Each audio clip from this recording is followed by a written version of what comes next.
Steel boots stomping, crashing the floor. Two wild Yinzers kicking through the door. Loud like a jag-off at a pins game fight. Brace yourself, this ride ain't polite.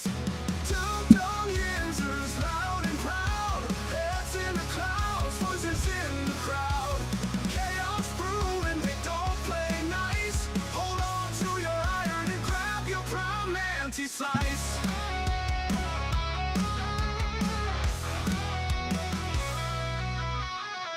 Tales from the burg with a hint of mayhem. Pierogi powered, nothing can constrain them. Knocking back stories like an icy cold brew. You never know what these two might spew. Two dumb Yinzers, loud and proud. Heads in the clouds, voices in the crowd.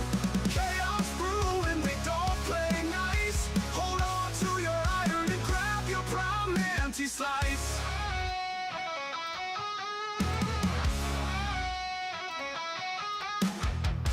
From the burg with a hint of mayhem. Pierogi powered, nothing can constrain them. Knocking back stories like an icy cold brew. You never know what these two might spew. Two dumb Yinzers, loud and proud. Heads in the clouds, voices in the crowd. Chaos brewing, they don't play nice. Hold on to your iron and grab your prime anti-slice. Rivers collide where the laughs always flow. Black and gold thunder everywhere they go. The madcap kings breaking every mold. With two dumb Yinzers, the stories don't get old. Two dumb Yinzers, loud and proud. Heads in the clouds, voices in the crowd. Chaos brewing, they don't play nice. Hold on to your iron and grab your prime anti-slice.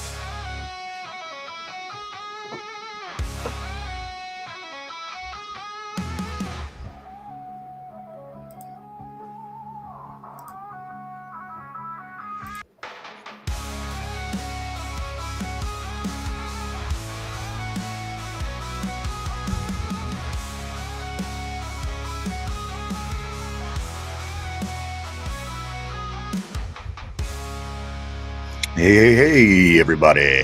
Welcome back to the show. This is episode 838 of the Two Dumb Yinzers. I want to say to everybody this morning, welcome back. Welcome back. Welcome back. Great to see everybody today. Glad to be here. Another fine Monday it is. So there was the weekend. Wasn't really planning on anal sex, but I watched my team get screwed in the ass over and over and over again last night.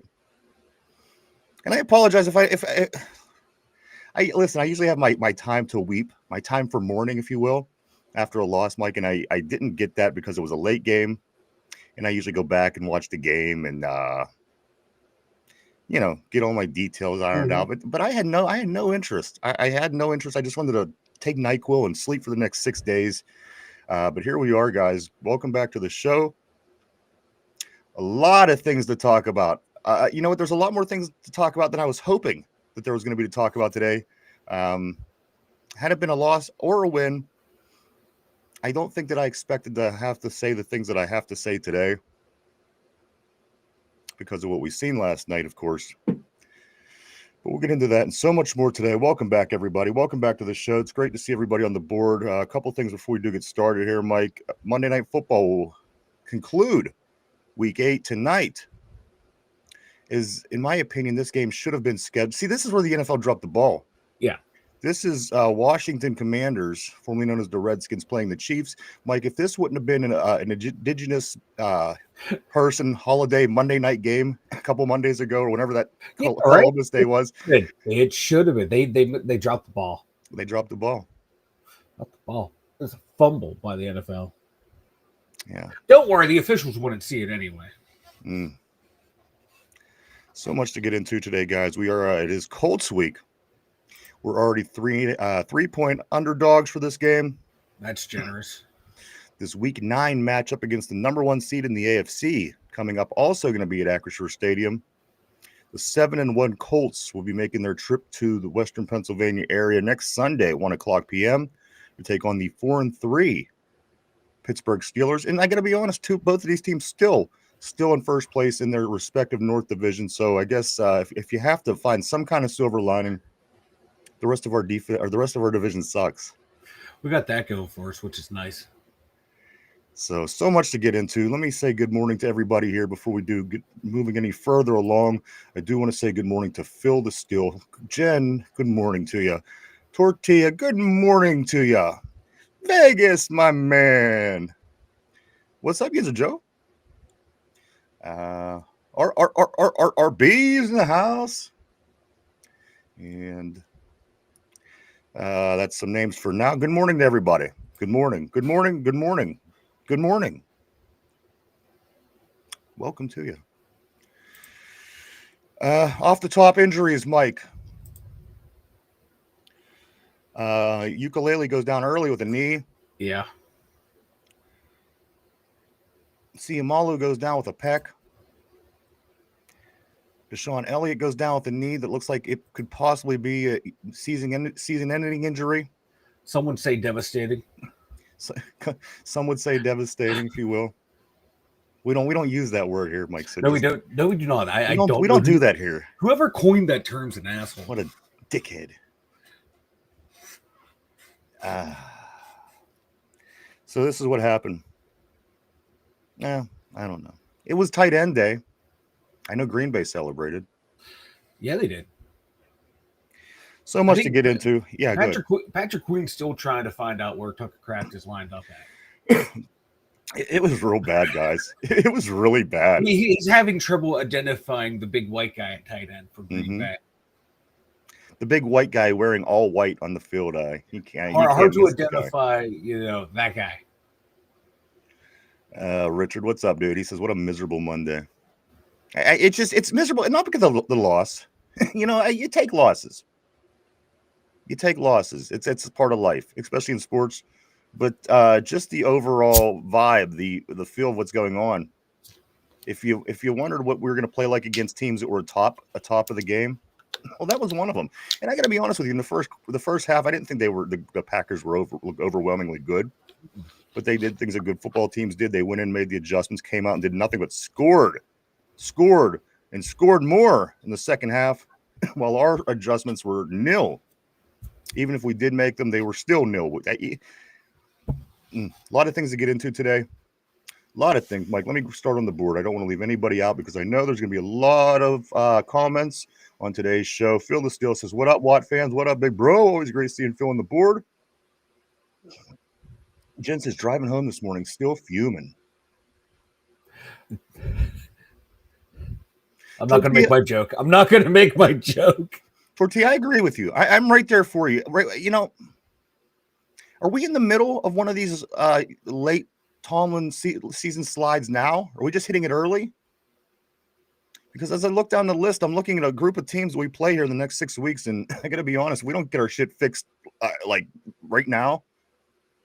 This could be Tomlin. This could very well be Tomlin's first losing season.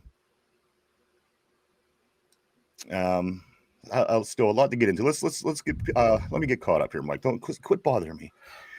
Vegas says one more time. Yeah, talking about the song. Absolutely, brother. Always love hearing it. Yinzer Joe. Yo, dumb Yinzers, what a dud, huh? Referees didn't help. I have you ever seen a call so blatantly bad? I mean, you probably have, but that offsides no call. That was and so we okay, cool. We got a free play. We're gonna take a shot downfield and get a second crack at it.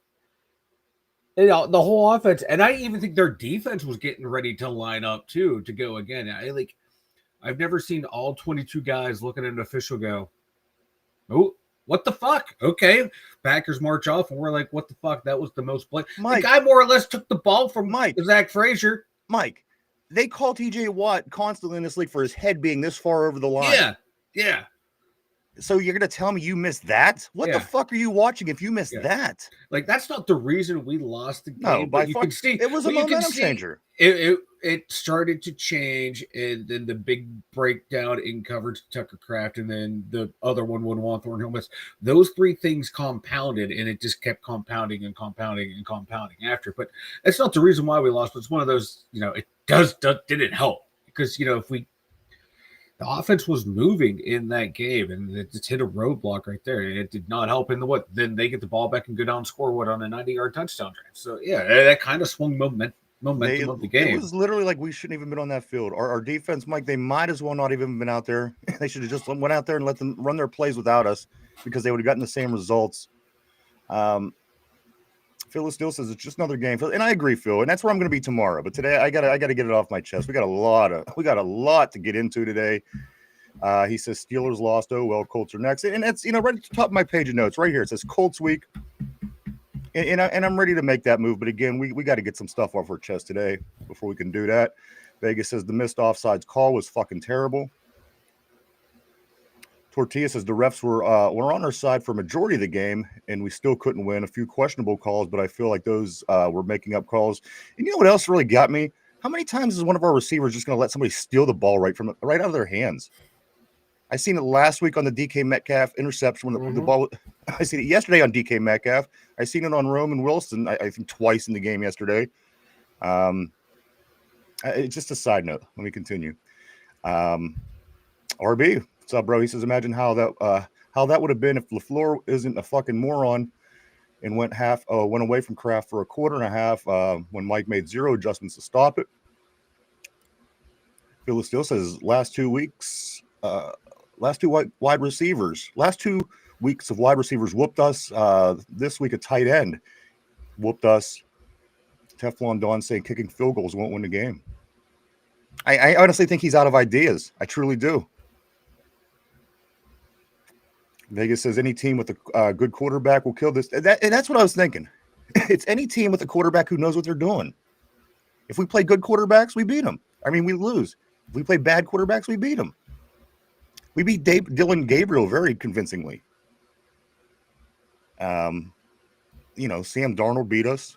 He's a good quarterback. Love, he beat us. He's a good quarterback. Tortilla says, I won't complain when we get screwed by the refs anymore because we clearly can't even win when we pay them. Phil still says a tight end whooped the shit out of our Steelers defense. And this is something, Mike, you literally say this. You said this every week since we started this show. Oh, it's because it's been true for 40 years. Going all the way back to Alfred Papuno. I'll give you Alfred Papuno.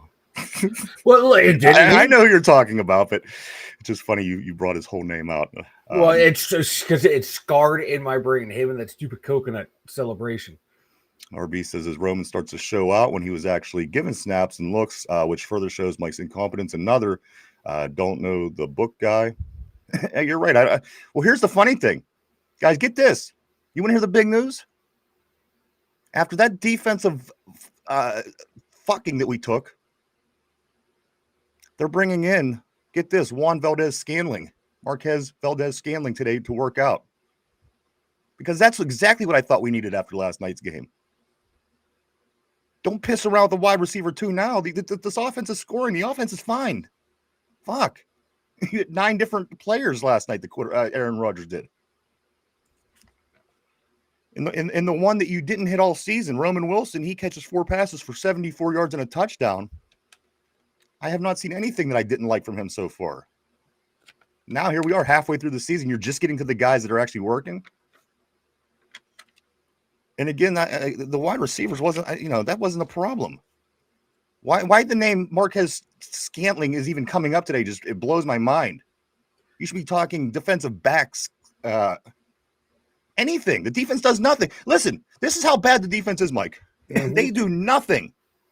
They don't apply pressure. We got no pressure on them. None. 0. We sacked him 0 times. This is the Pittsburgh Steelers, okay? Keep that in mind. Applied no pressure. We didn't cause any turnovers once again. Mm-hmm. No turnovers caused. We obviously can't cover. There's 0 intensity with this defense. They're always on their heels. They're never attacking. They're never attacking. They're on their heels all day. They can't tackle. How do you go from last year being statistically a top 3 tackling team to this year not being able to tackle at all? How do you go from being being a multi-million-dollar football player who plays defense in the majors for a profession and you can't tackle somebody? Darius Slay's angles were horrible. Oh, This is big play Slay. Hold on, I'm still getting more on this defense that I love right now. They can't get off the field. They can't get off the field for nothing. For nothing. 20 straight completions. That shouldn't happen. Not even listen. Not just because we have the highest paid defense, just ever. Right? If you expect to be, Mike, consider a good team, you can't let that kind of stuff. No. That is not things that good teams do. Now, when he got up to 12 completions in a row, it's like, okay, he's due for an incompletion at some point, right? Little did I realize he'd go run off 8 more in a row. Meanwhile, our superstars were invisible again. Where were they? TJ Watt, Cam Hayward. Maybe if they was practicing during the week and focusing on ways to get shit done, maybe they take half the week off. Come on. I get on them about this during the off season, and Yins get on me. All right, whatever. But now we're in the middle of the season. Shit obviously needs fixed. We have no answers for what anybody's doing against us. On one end, it was the Packers, who's the number 1 seed. On the other, it was the Bengals, who's the last one of the worst teams in the league. Yeah. So it's everything from A to Z. Like TJ Watt played 93% of the snaps, and do you remember one play that he made? He made that one tackle. He made the one tackle when he wasn't blocked. That was it. This is where this is why you don't have this is why you don't have other players, I'm guessing, because all the money we have is going to these 2 guys that are doing absolutely nothing week by week. By Myles Garrett. Come on, Myles Garrett. Listen, I'm not going to go on and on about him, but he had 5 sacks yesterday. People are going to say, well, it was against the Jets. You know what? We played the Jets too. How many sacks did our guys have? You get paid. This is what you get paid for. You get paid to step up in these types of games. They literally did nothing. Again, that defense did less than nothing. It's almost like they have no fucking clue what the fuck to do at this point. This defense is not so a good simple, sign. and they can't even. If it's so simple, how are these guys all dumber than a box of rocks because they can't figure out their assignments? If this defense is so, do they have to make it even dumber for these guys to figure out? Cover that guy, the guy that's lined up in front of you. You run stride for him, man. Or hey, you cover this 7-yard area. This is called your zone. This is where you cover it. Or are they that dumb they forget how to execute simple football plays? And then there's the leader. The fearless leader just stands with that dumb look on his face all game. I would love to be a fly on the wall when our coaches get together and put together a game plan. I would love just to see what goes, because here's the thing. Their job is to get together, come up with a game plan, figure out why it's going to work, why it's not going to work, lay it out for the team, watch film together, and figure out how the hell to attack next week. Whatever they're doing isn't working. I would love to be a fly on the wall just to see this. It's probably like SpongeBob and Patrick sitting there. When you watched it's very frustrating at this point. And again, like said on the board, I think Tortilla, it's getting harder and harder and harder to defend this team.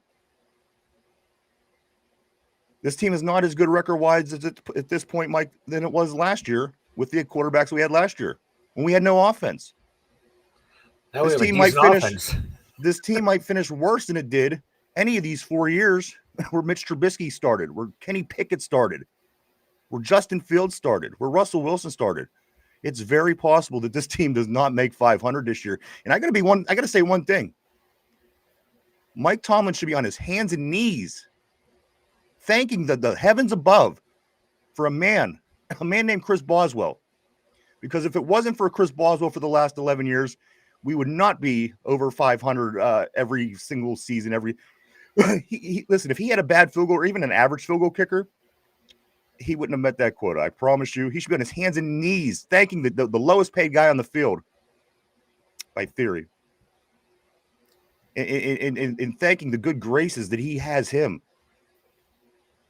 Because when the offense fails, this guy continues to kick this ball through the uprights. Bad turf, rain, bad snap, whatever the case may be. Let's get back on the board. Right here.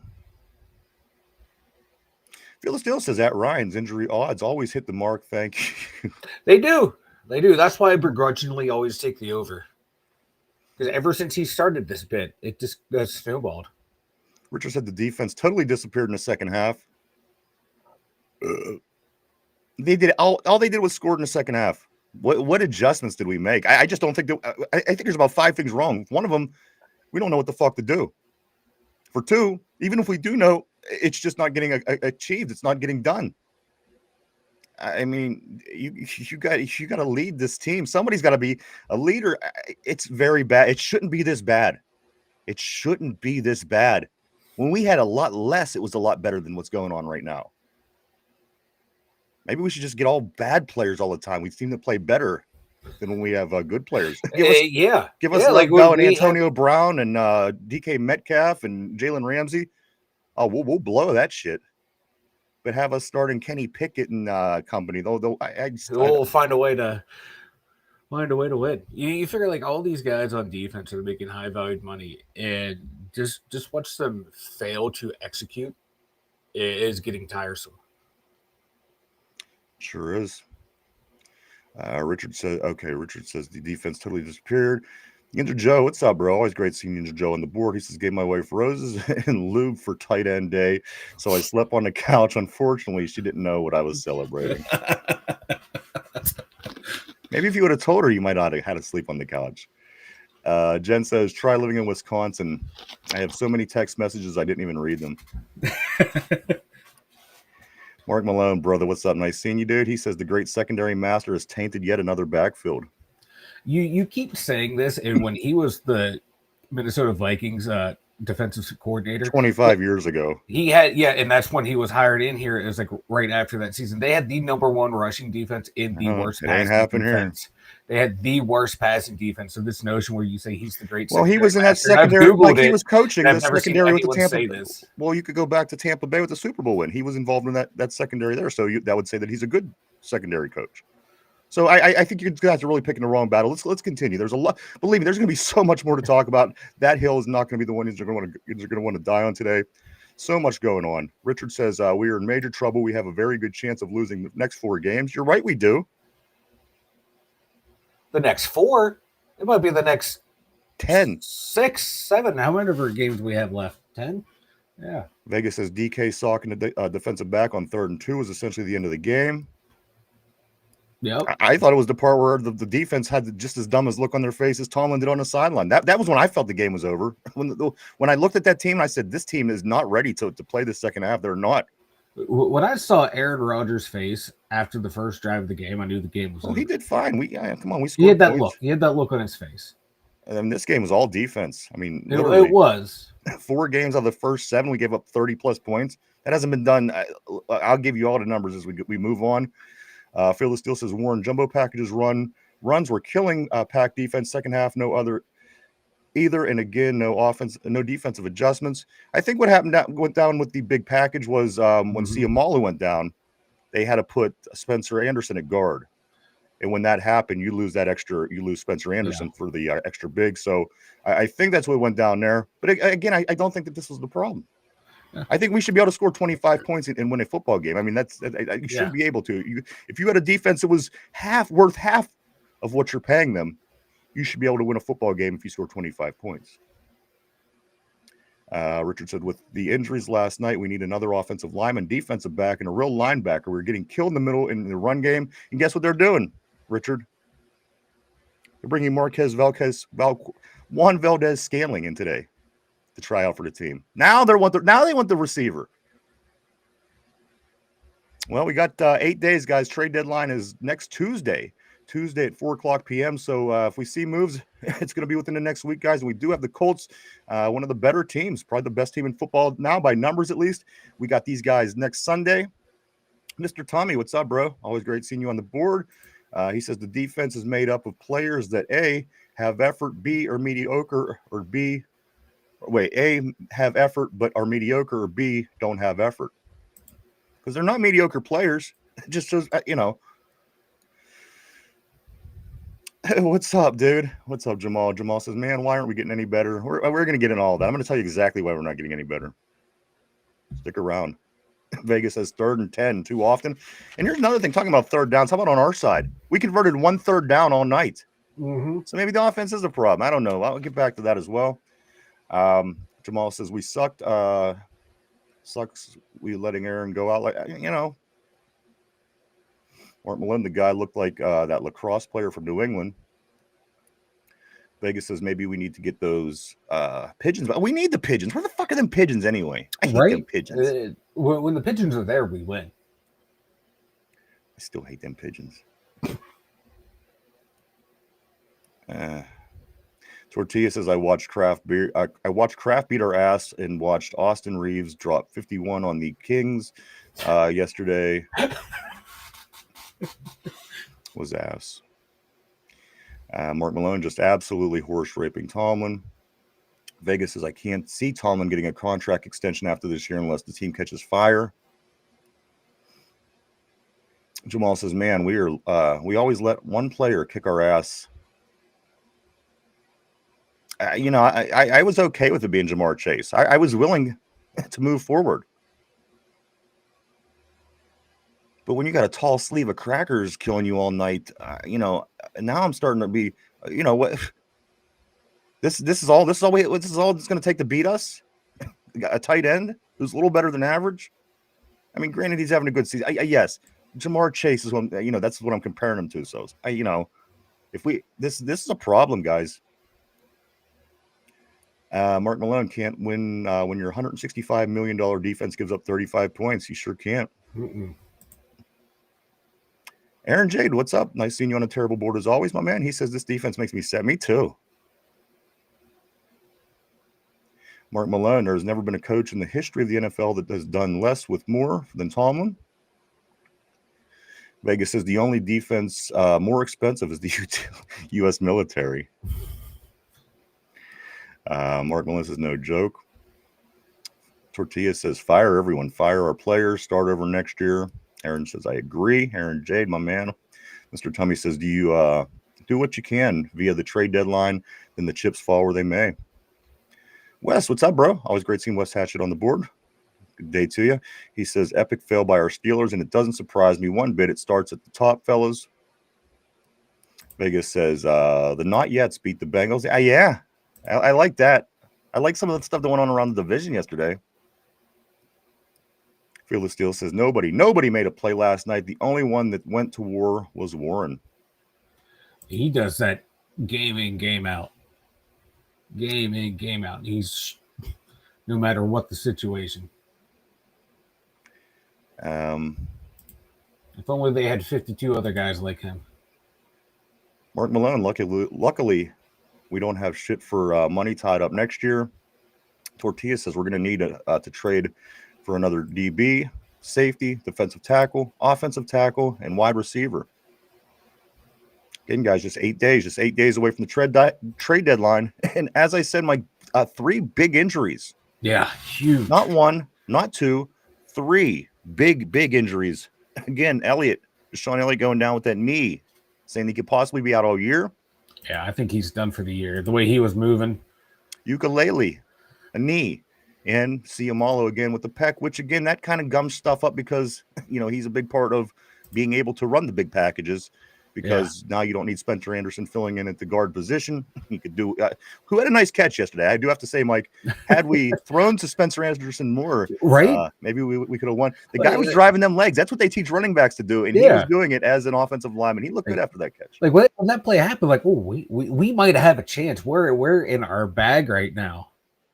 And then one injury, a blown coverage, and then safety's not getting deep enough on a wounded duck. And it's changed the whole. And then wounded duck passes. Oh, I've never seen somebody go to the right guy in my life. I mean, you have five secondary guys, and it lands right in the receiver's hands. Unbelievable. Yeah, it should have been a pick by Thornhill, though it turned into like a big gain or a touchdown or something. It's like, cut the fuck out of here. The one time we get pressured. Mark Malone says the coach is dumber than a box of rocks, man. Listen to that BS that comes out of his mouth. And I got some quips that we're going to get into later. I have a new segment that I literally called, I'm calling straight from the horse's mouth. I'm adding it to the show, Mike. I have it today. We're going to get into that here in a bit. Tortilla says, or can we trade away our big contracts, let Will Howard play, and start over next year with the new young team and coaches? I'm beginning to think that Tortilla, I don't know if it's going to matter. Nothing has changed in 9 years, except players' faces, but the results are always the same. So I just don't know. I don't know. So a lot to get into. $73 million in cap space next year. Go back to what Mark Malone was saying. Jamal says, I think we should forfeit against the Colts. The Colts are the number one. Listen, we're getting back-to-back 1 seeds. I mean, this could have been reminiscent of the 2004 season when we were able to beat the Patriots, who were 6-0, and the Eagles the week prior that was 5-0. We're getting 2 number 1 seeds. Yesterday was the Packers. Next week is the Colts. They are your number 1 seeds in the AFC and the NFC. So, you're getting a look. We're getting a look at what the playoffs are going to look like, guys. This is what happens when you play. And what I say last week, Mike, I said the way that this team lost against Cincy, the way they lost last night, this is going to be the way their last game of the year goes. Yeah. Whether it's a game eliminating them from entering the playoffs or getting into the playoffs before they go home, it's going to look very similar to what you guys have been seeing the past couple of weeks, unless this group of people from top to bottom can sit down and figure out a way to cover a person, or to put pressure on a quarterback, or to cause a turnover, or have show some heart, tackle. Maybe learn to tackle. That could help. Hey, it's football. That's not a bad idea, right? Right. Like last get off year. The field on 3rd down. I mean, Right. Like how many plays would you see a guy catch the ball under, behind the line to gain on 3rd down towards the end of the game, and just no one could bring him down? Like how many times? Like how do you go from last year being one of the better tackling teams to forgetting a basic, role of your job? It's mind-boggling. But so there is some good news. We can get out of Patrick Queen's contract next year and only cost $4 million. We'll see. We got 10 games left. I'm moving on to next year already. I'm looking at ways to get out of contracts. Phil says, Ryan, I bet you Derpy's left nut that locker room don't want to play under Teflon Don anymore. Mr. Tummy says the Steelers brought in the wrong dudes on defense. Yeah. Tortilla says, we're the nameless gray faces of the NFL now. Mm-hmm. Mark Malone, I honestly thought that even Tomlin could screw up this $165 million, or couldn't. I was wrong.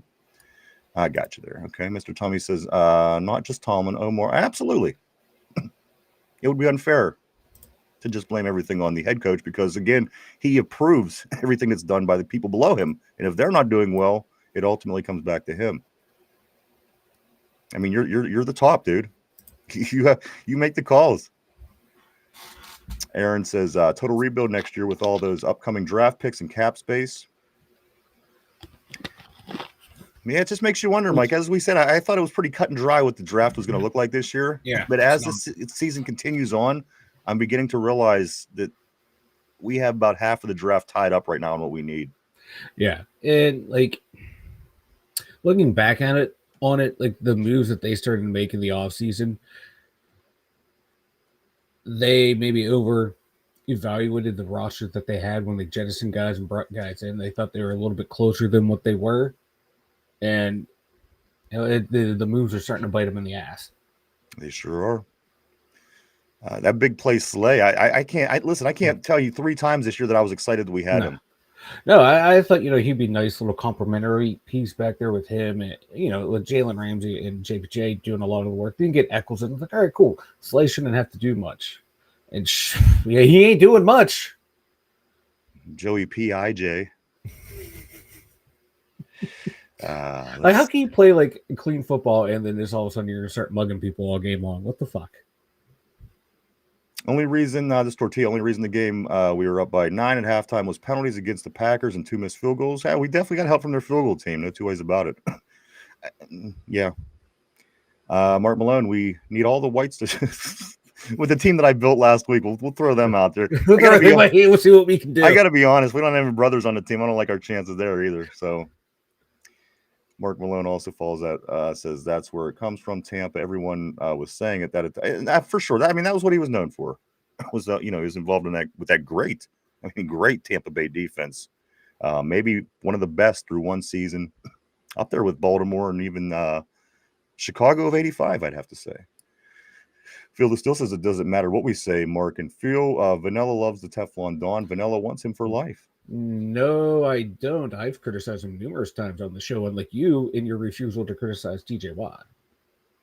Like I've said before, I'm fine. Like, we want to get rid of him. Let's get rid of him and start over. I'm all for it. But, I'm not going to blame him for things that are not his fault, but I will blame him for things that are his fault. Yeah. I mean, here's the thing.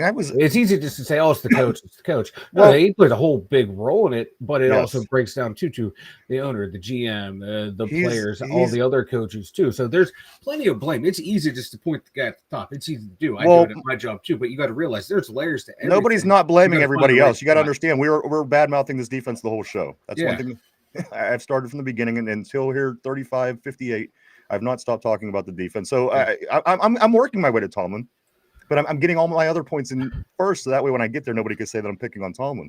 Yeah, like shit, man. I blame. Everyone is to blame. And I was a manager for almost 17 years.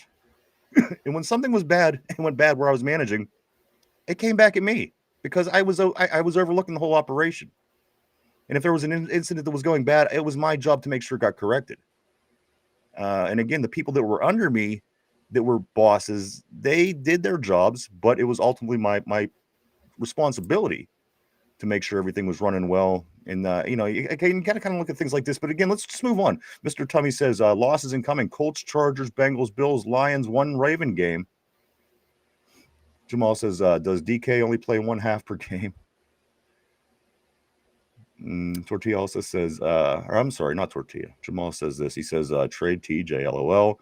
Follows that up by, this is Tortilla. He says, Colts are about to put up 45 on us and 2 zigzags. Mark Malone, hopefully we keep Spencer Anderson at tight end and let Pete play left guard. I think Pete's still hurt, isn't he? Andrews Pete's been out he's been on the injury list for a couple weeks.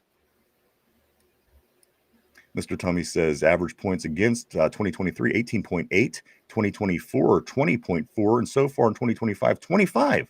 The defense is trending in the wrong direction. This is not a one-game, one-season problem. It sure isn't. And again, you're showing. They're showing no matter who we bring in, it's the same answer. Where it yings from the yang, and it yangs from the yin, and the offense will play good when the defense is bad, and the bad defense will play. It's. I don't see Andy Reid's teams looking like this at any point in his career. Jamal says they're finna kill us, bro.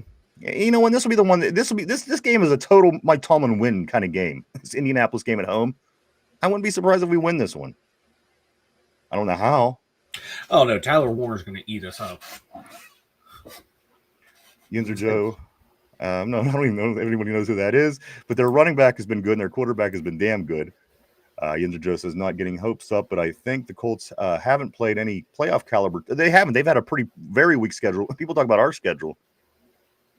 Except the Broncos, and they shouldn't have won that game. The rest were like 2-win teams. Vegas, immigrants are eating the pigeons and the cats and the dogs. They leave the pigeons alone. We need the pigeons. Mark Malone says we need Mike Tyson to bring his pigeons over on game day. I saw an ad on Indeed. Tortilla. Jamal says that is concerning. The defense everybody looks so confused.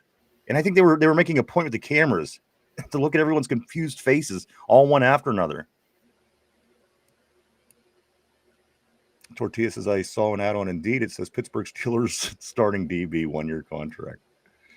Good morning to B Rush on the board over from Twitter. I do want to say welcome to the terrible board. Great to have you on, man, on this Monday morning. John, Big John Stud, middle name Mud, from the Steeler Freak Nature. He says, I didn't want to be negative when they won against less than inferior teams. I don't trust this team at all. It is the SOS every year. Hope and wishing during the off season is the new feel-good time.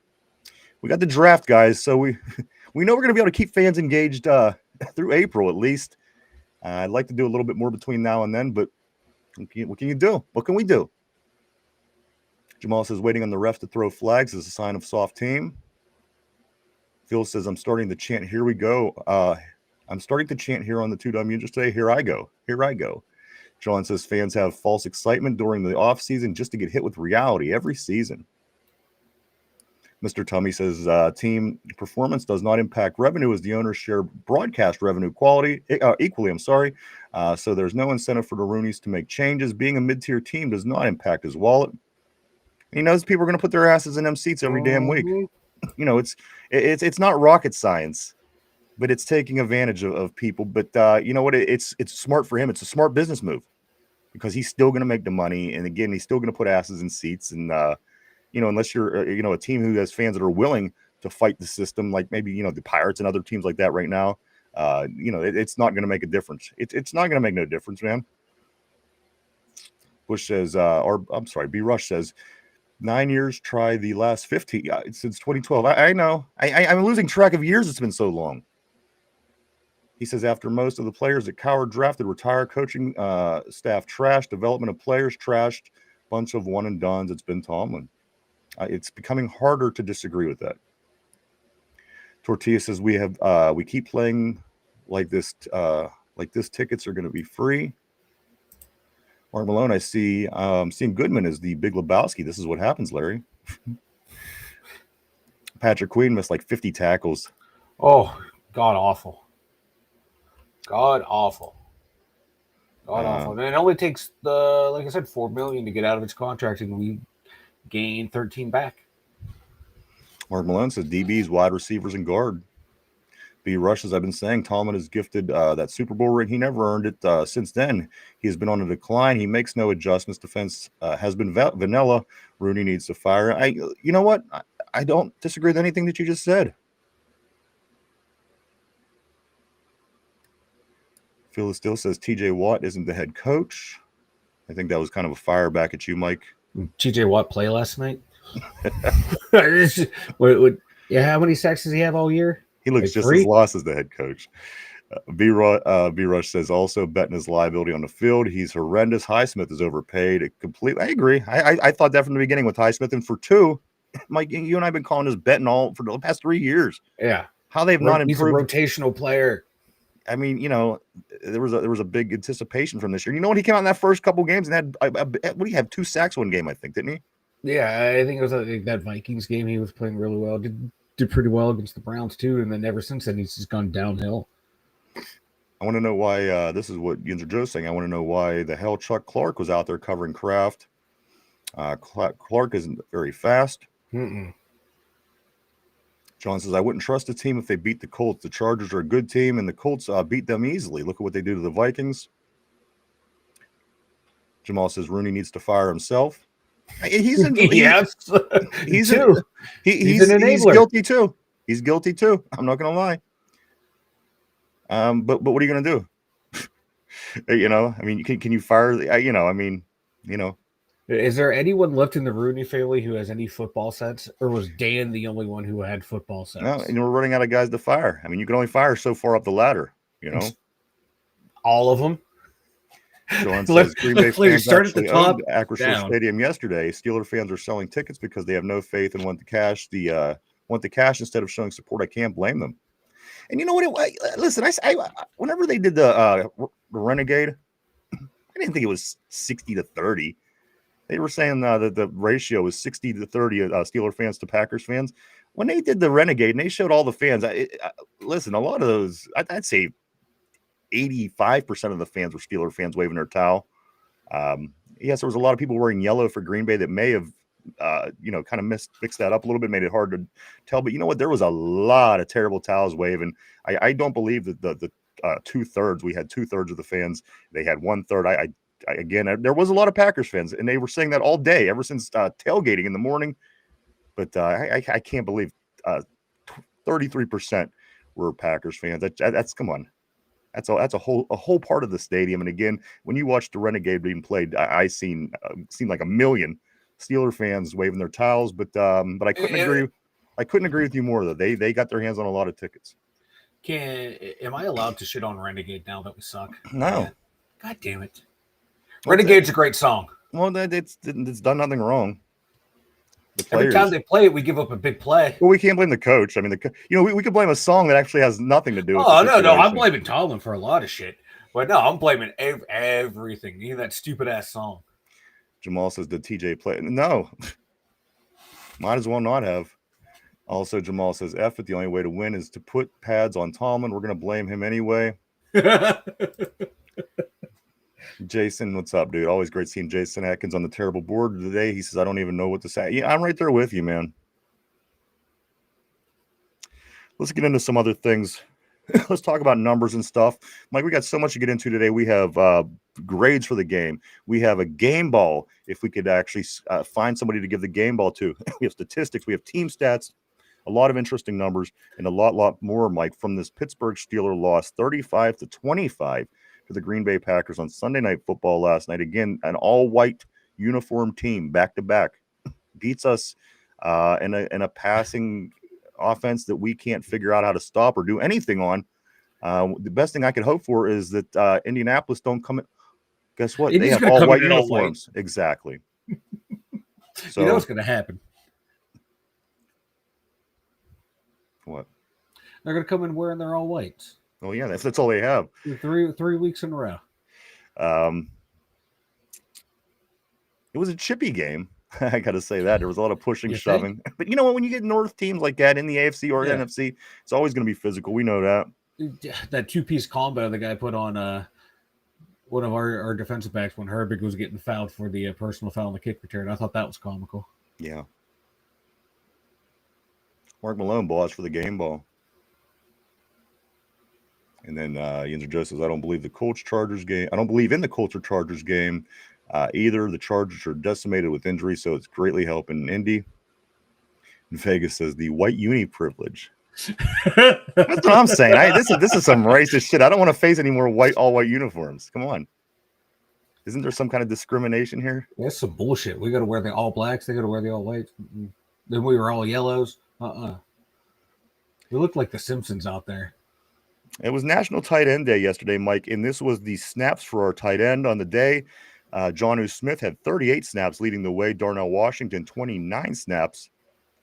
Pat Freiermuth, 27 snaps, and Connor Hayward, just 1 snap at tight end.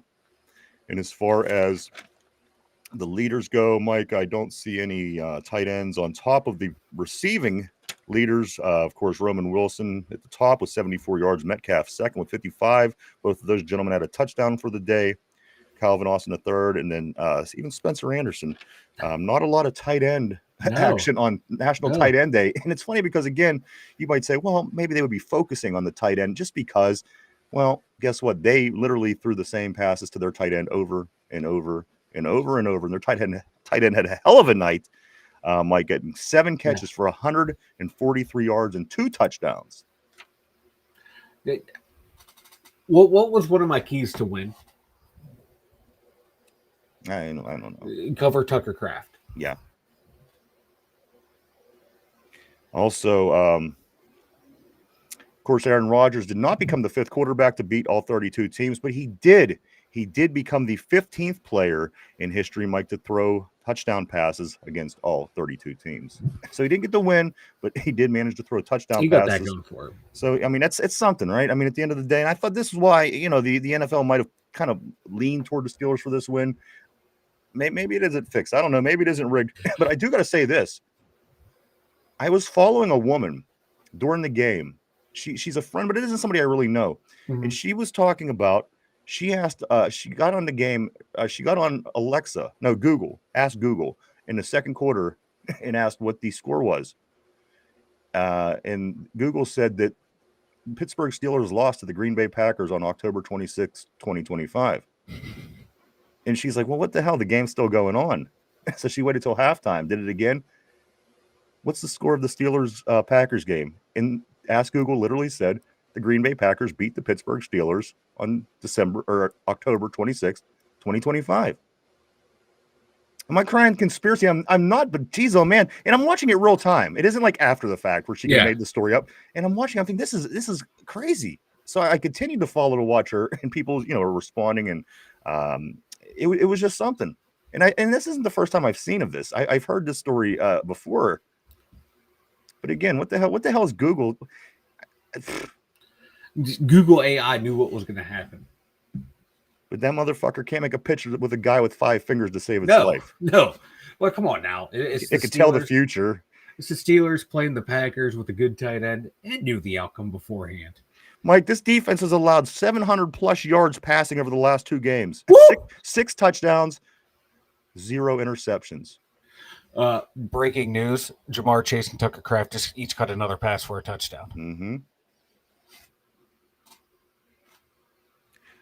They allowed 30-plus points in the 4 of the first 7 games. 32 against Justin Fields. They gave up 31 against Sam Darnold, 33 against Joe Flacco, and 35 against Jordan Love. After halftime adjustments, Green Bay comes out in the second half. First 3 drives, 3 touchdowns.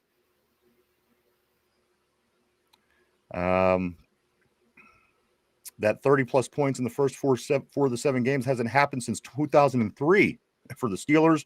And the only other times it's happened in the history of this team, 1968, 1962, 1966, and 1988. Let's see what else we got here. First time the Steelers have ever allowed 300-plus yards passing, 3 touchdowns, and 0 interceptions back-to-back ever. Oof. A Steeler team has never let those numbers up back-to-back in the history of this team. And they go back a long way. You've seen the uniforms. 1933. The blown fourth quarter lead was the worst Steelers blown fourth quarter lead in 30 years. 30 years. They haven't blown a fourth quarter lead. Mike, that team scored 21 points in the fourth quarter alone. Oof. You take a look. Apparently, Jordan Love, he had his snaps were at 2.56 seconds, which was the 4th quickest throw time of the weekend. Didn't help us, but at the end of the day, what really did? Was there anything that could have helped this team? Because as I said, Mike, this team doesn't apply pressure. They don't cause turnovers. They can't cover. They can't tackle. They can't get off the field. They have 0 intensity, and they play on their heels all game long. What do you need? What do we need? What needs to happen for shit to get better? Mike, you're somebody. What the hell do you do to fix this? My first order of business, Alex Highsmith, you're on the bench. Nick Herbig, you are now the starter. Derek Harmon, you're not leaving the field until we have to wheel you off. Cam Hayward, you're staying on the field until we have to wheel you off. TJ Watt, you're staying on the field until we have to wheel you off. You're going to be these highest paid players. You're out there. You're going to give it your all. Chuck Clark, you're going to see this little spot on the bench. You're going to sit there. Jabril Peppers, guess what? You're going to get a shit ton of playing time. And DBs, hold on for dear life because we are blitzing every fucking play. Because we can't get any pressure, we can't cover. I'd rather die by the sword of just trying to apply pressure. Even though Green Bay was picking up our blitzes last night, going forward, I'm sending 5-6 guys, not every single down, but I'm sending them a lot because if I can't cover on the back end, I'd rather get burned all day. I'd rather get burnt by trying to blitz it and cause some pressure and maybe you force some turnovers. The problem is with that you have to disguise your defense. They don't disguise anymore. They're literally just lining up where they are, and the quarterbacks are quarterbacks who know what they're doing can pick apart what we're doing very easy. Look at the quarterbacks who know what they're doing over the past 15 years. Tom Brady, he knows what the hell he was doing. And any quarterback that comes in and just devours us. Joe Flacco, is he the greatest quarterback? No. Is he? He knows what he's doing. These guys know what they're looking for, and they're just outsmarting us and our coaches and our players every week in, week out. It's not getting better. It's getting more frustrating. I will get back on the board, guys. I do see some new names. I do want to get to everybody today. A lot of things, Mike, to get into. I have coming up, we do have to talk about the grades for the week. We have a game ball that we have to try to figure out who to give to. We also are going to take the new segment, Mike, straight from the horse's mouth. And we're going to look at the scores, playoff positions, standings, and what was also done around the AFC North yesterday that kind of helped us hang in there. So, again, here we are, Mike. We're just one game away. We're going to be at the 8th game of the season next week for us, which is going to put you roughly at the halfway point, depending how you look at it. So, depending, Mike, we could be 4-4 realistically at the halfway point this year when we were just 4-1. Yeah. A couple weeks ago, looking really good, just an arm's reach from the number 1 seed. Yeah. And you know what? Let's not skip any more. Let's give you the. Yeah, get the comments. All right, this is the playoff seeds as we speak. Not a lot changed, but just bear with me. In the AFC, the Colts are the number 1 seed. New England is the number 2 seed. Number 3 is Denver, and number 4 is us. That didn't change. The loss, it didn't drop us or raise us in the playoffs. However, number 5 is the Buffalo Bills. That's who we would play if the playoffs would start today. It would be in Pittsburgh. After last night, I don't know if that's any advantage. Good thing or bad. We might be better off on the road. The Chargers are the number 6 seed. Who we get them in 2 weeks. We get all these. I mean, come on. We get Buffalo. We get the Chargers. We get New England. We had New England, the Colts. Every team damn near in the AFC that's in the playoff spot. We play this year. Number 6 was the Chargers. Number 7 is Jacksonville. So if the playoffs started today, the New England Patriots would be hosting the Jacksonville Jaguars. The Denver Broncos would be hosting the Chargers in an AFC West matchup in the playoffs. And then again, Buffalo would be traveling to Pittsburgh this weekend. If the playoffs did start now, this is what your NFC numbers look like. The Packers, number 1 seed. Again, back-to-back weeks against number 1 seeds. That's, I guess, you're trying to find an excuse, but I don't know if we want to try to find any more excuses. We have to figure out answers here, guys. Number two in the NFC is the Philadelphia Eagles. Number 3 is the Tampa Bay Buccaneers, and Mike, just like us, the number 4 seed overall in the NFC is the Seattle Seahawks. Number 5 is Detroit, who we play this year. The Rams, number 6. San Francisco, number 7. So if the playoffs started today, which they don't, Philadelphia would play. They would host San Francisco. The Rams would go to Tampa, and Detroit would go to Seattle, of course, and the Packers would have the number 1 the week bye. They would get the lowest possible seed in week 2. And that's what it looks like as of now. As of now, number-wise, standings-wise, I'm not concerned at all. If we were able to go out and do the things that we want this team to do, we're still in a good spot. Could be a lot worse. But the thing I'm concerned about is just consistency, Mike. Yeah. Getting to that level and maintaining that level is what I've been preaching from the beginning of the season. It's been almost impossible for us to stay consistent. The offense has been the most consistent thing on the field, besides for special teams, of course. And you can't complain about with Aaron Rodgers. Come on, he has 16 touchdowns thrown after 7 games. He's certainly, he's not throwing interceptions. He's not, he has a couple early on, but he's not the problem. I mean, if we bring in a younger player, you're losing the veteran leadership. You're losing the veteran, everything that he knows. So, yes, we would be getting, Will Howard would be getting reps and time in, but you lose a lot as well, Mike. A lot of those things that are helping us win these football games, you lose if you, go another route. Exactly. That's, like I know some people are saying, let's throw in Mason Rudolph in there. Like, what's he going to give you that Aaron Rodgers isn't? Right. The Lions playing Aaron Rodgers' performance has very little to do with us losing. Yeah, and I think one of the big problems in this game too is we kind of abandoned the run game.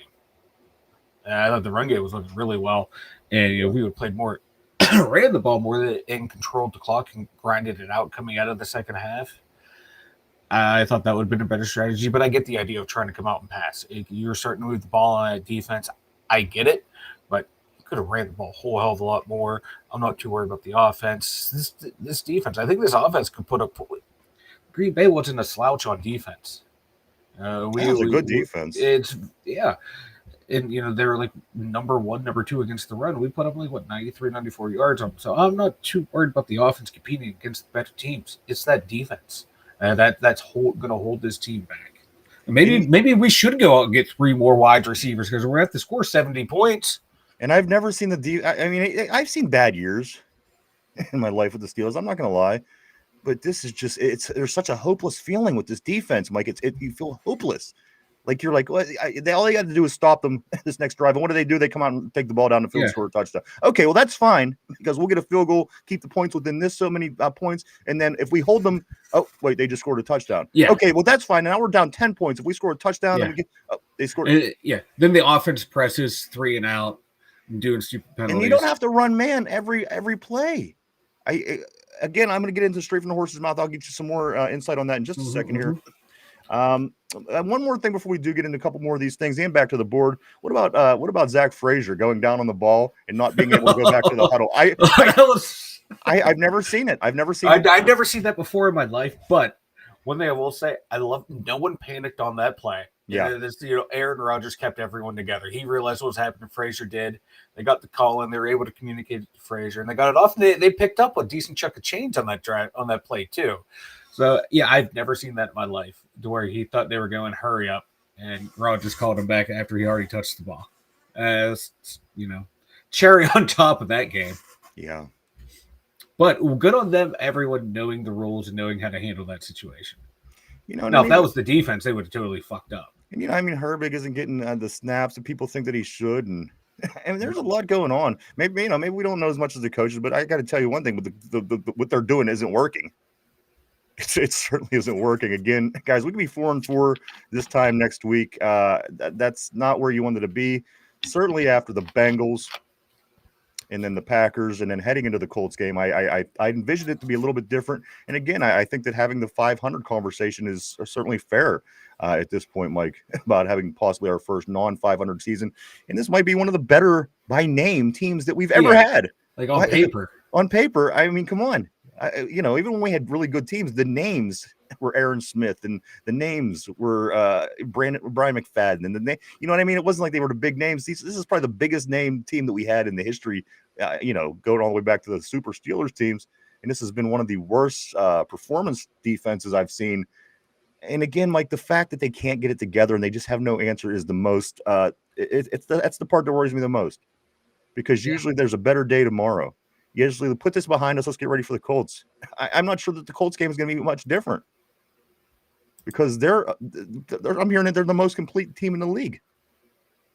And we saw, in the past couple of years of how good that team is. Yeah, we've lost to them, and they have bad quarterbacks. But you look at that roster around, the running backs, the wide receivers, the defense. It's a good team. And now they have competent quarterback play. They can be a dangerous team. But like I think that's who John said. Who have they played?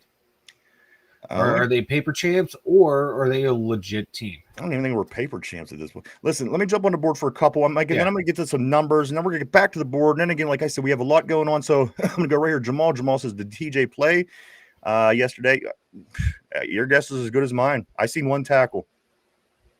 I don't have his stat in front of me, but I do know that I seen one tackle. When was the last time he had any impact plays? Isn't that why we give him the big money? Yeah. These last couple games, that play would have been really nice at some point. Jamal also says, the only way to win is to put pads on Tomlin. Okay. Yeah. Okay, so I'm a little bit behind here. Mark says, Boaz for the game ball. Mike, that's logical. Again, we'll get to the game ball in just a moment. Phil says, I don't believe in the Colts Chargers game either. The Chargers are decimated with injuries, so it's greatly. You know what? They're still good. They had a good quarterback. Again, look what 40-year-old Joe Flacco did. Look what that tall stack of crackers did last night to us. It isn't like these are Jerry Rice and Randy Moss out here beating us every week. That's what's concerning. Fearless Steel says, overall grade of an F. Just more or less just carbon copy my grades from last week. Phil says, we got a few calls. And that's the thing. I'm not even going to blame the calls. I mean, of course, that offsides on the defense was ridiculous.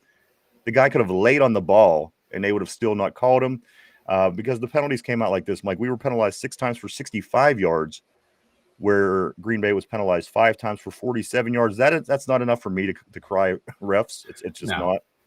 If it's lopsided, if it's a lot more, but it wasn't. So I'm not going to call that. We did so much bad that it wouldn't do no justice to blame the referees. No, because then you would start to think to yourself, oh, okay, maybe we're not as bad. We're playing as bad as it looks. We are. We're playing worse than it looks. Sloppy football out there, and when you play sloppy football, you cannot overcome some bad calls that went your way. If you're playing good button-up football, paying attention to your details and your assignments, you overcome that shit easily. Yeah. Phil still says overall grade F. Jamal says we just gave up. Phil says game ball to 30. Hey, that's a good. Yeah, just as good as Boaz or those two guys are the two that actually look like they came to play. Jamal says we got a few calls. Okay, there we go. Jason, after the non-call offsides was hideous. They lost all momentum and couldn't overcome adversity. They stink. It's hard to argue with that. I think Cam Hayward talked about that after the game. He was like, once adversity hit, guys on defense just were trying to play hero ball and go and make a play instead of doing your job. Well, Cam, you're a leader on that team, so you'd be grabbing the guys, getting them all together, harping on their assignments. But it's true, it happened. Everyone after those couple handful of plays, they just decided they're going to go into business for themselves and try and make a play, and then that's when things get worse instead of just doing your job. And trusting. I think we talked about this last week. Trusting the guy next to you to make the play to do their job right, and that's what happened against Cincinnati, and that's what happened this game. The defense is not trusting each other to do their job. I don't trust him either. Yeah, I don't either. I don't trust as far as I can throw him. Yeah, I'm going to be completely honest. I don't trust him as far as I can throw Calvin Austin. Yeah. And he had a couple catches, looked nice coming back. Guys, let's get through the numbers. We'll get back to the board, Mike. I do have a lot of things to still get into today. As we did pass halftime, the total yards for this game, the Green Bay Packers, 454 yards. The Steelers, 295 yards. Passing yards for the Packers, 360 yards, 202 for the Steelers. Rushing, Mike, only by 1 yard they beat us, 94-93 in the rushing yards. Yards per play, 7.2 for the Packers. 5.2 for the Steelers. First downs, 22 for the Packers, 16 for the Steelers. Third down conversions. This one it just kills me because it is they're a little under 500 going 5 for 12. Guys, we were 1 for 10. 10%. Yeah. We were 10% on third downs. Yeah, and this is an offense that looks good. Yeah. Yeah, at one point, I think we had Green Bay at like 1 for 8 at one point, I think it was, or some shit like that. And then they just kept rattling them off. Because they coming in, I think Green Bay was like the number one offense at converting third downs. So we were doing a good job until everyone decided to, just abandon their job. Total plays, they had 63, we had 57. We allowed 3 sacks, they allowed 0. 0 sacks. Again, no sacks by the Steelers defense. Again, the highest paid defense in the land. We punted the ball 4 times. They punted only 3, which it seems like we punted more and they punted less, but even 3 is not a lot of punts during a football game. That's a lot of scoring. There was no interceptions either way. Again, this team hasn't forced a turnover since I don't know when. And, Mike, once again, we lose the time of possession battle, 31-48 to 28-12. It wasn't too lopsided this time, at least. This is your individual leaders for the game. The Steelers, again, they lose 35-25. They dropped to 4-3. As the Green Bay Packers, they improved to 5-1-1. Aaron Rodgers goes 24 for 36 for 219 yards, 2 touchdowns. Jordan Love goes 29 for 37 for 360 yards and 3 touchdowns. The running game, Jaylen Warren, 13 carries, 62 yards. Wilson was their leading rusher with 11 carries for 61 yards. Jacobs only had 33 yards. Wide receivers, Roman Wilson leading the way. Come on. Why wouldn't the guy that you don't throw the ball to be the leading receiver? Wilson, again, catches 4 big catches, 74 yards, 1 touchdown. Metcalf, 5 catches, 55 yards and a touchdown. Calvin Austin in his big game back, 4 catches, 28 yards. And also Spencer Anderson with that big catch early on in the game for a big 4 yards, which I like to see. The rumbling, stumbling, and bumbling of the big man. Receivers for Green Bay, Kraft again, 7 catches, 143 yards. Leading the way for tackles. Wilson had 4. He has 8 total, 4 and 4. 4 solo and 4 assisted. Cam Hayward, 4 and 3. So he was just second right behind Wilson. This one here was kind of a big deal. Boz goes 4 for 4. And Mananus, he misses 2 field goals early in the game. Talk about the things in the first half that we did good. Yeah. Well, add them 6 points to the game. It doesn't look so good. Them missing field goals certainly contributed to us looking good. But he didn't miss any in the second half, and you see how the second half went again, scoring 21 points in the third quarter. They haven't scored 21 points total for the first 3. They managed 21 in the last quarter when it counts. Let's get back on the board, Mike, and then once we're done with that, we got some straight from the horse's mouth to get into. We have grades, we have game balls. We're going to look at what's going on around the league and also getting ready to move forward. I'm going to try to find where we was the best as I can. I think I'm pretty close. All right. Christophus, what's up, bro? Always great seeing Christophus. Christopher says, guys, Tallman's only talent is to eloquently explain how we got our ass whooped, and I'm sick of even hearing his voice. And you know what? I have something here that correlates right to what you're saying, but I'm going to hold on to it just a second to be fair, because I want to get through the messages. I think I know the quote, and it's just comical. It really is. It's the worst quote that you could possibly give, but it's you just wait on this. Jason says, sometimes I think it's rigged. Sometimes it sure seems like it. It's not the same football that I grew up with, and even not the same football in the early 2000s to me. Games are different now. Most games come down to the final drive. That didn't always used to be the case. Yinzer Joe, I want to know how the referees huddle up and talk about offsides and still agree no call when it was obvious. Hey, what were they talking about in there? I would have loved to heard that conversation. Yeah, like how many officials are looking down the line at the ball? There's two, one on either end that looks straight down. They spot TJ Watt's head go this far past the black line on the field, but you can't see the guy laying on the football. Yeah, that's fucking insane. Mark Malone says a Tallman record. Mark Malone says when dudes are open immediately, you can't get pressure. Somber, what's up, bro? Always great seeing Somber on the board. Somber says Cam Hayward practiced one day this week. This vet rush shit needs. I agree. It's ridiculous. And people always, people got on me whenever I said this from the beginning, and I still stand on it till this day. This is stupid. Things got to get. Listen, if things are going to get better, things have to change. Nothing is changing. Week to week, it's the same thing. Veterans getting their days off. It doesn't seem like a team that's trying to improve. Is all I'm saying.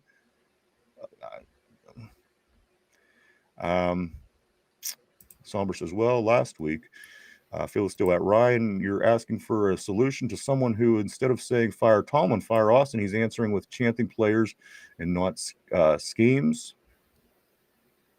John says they need a completely different philosophy from the ownership that doesn't appear to be happening. Tallman is a Rooney guy. His team equals his choice. We fans can only shut the fuck up and color.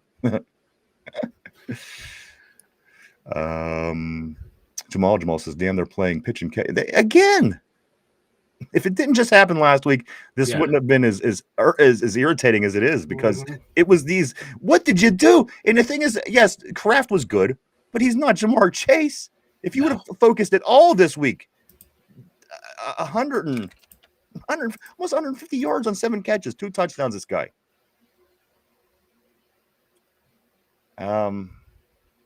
Yinzer Joe says, I'm blaming the uniforms. As I recall, the 1933 team wasn't good. Maybe just some juju were out on them. That could very well be it. Those early teams were really bad. Maybe we just need to stay away from these throwback uniforms. Yeah. It's like, these, like I told Ryan off air yesterday, like these uniforms are going to be hideous when we lose, but beautiful when we win. And these are some hideous ass fucking. I wanted one yesterday. I wanted one for about 3 weeks now, and I don't want one anymore. No, Now it just looks like a jar of mustard to me. Last week they looked nice. Mark Malone says we need Myron to come back down from heaven and do. Maybe we'll channel Myron this week, Mike, and see what the hell we got to do to fix this. Maybe. Somber says the Colts are about to drop 60 on our heads. Jamal says DK's fades in the second half, so Aaron doesn't have anyone that he could rely on to play pitch and catch. Mr. Tummy says we need to lower our expectations and eat our feelings. How long, though?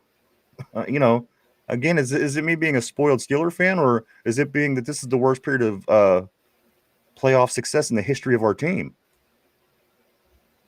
We can't win big games. We can't win games that matter. Mark Malone, maybe if we do the Pee Wee Herman chant, but chant it to Mecca Lecca Hi Mecca Hiney Ho, he'll come back. And I know exactly what you're talking about. You ain't even got to try to describe that one to me.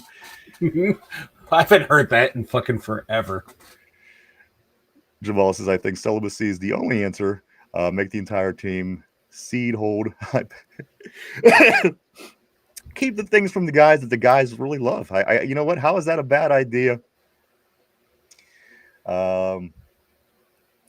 Somber says Aaron came out there because he thought he could count on a stable defense. All chances of him coming back next year just flew out the window with that with that loss.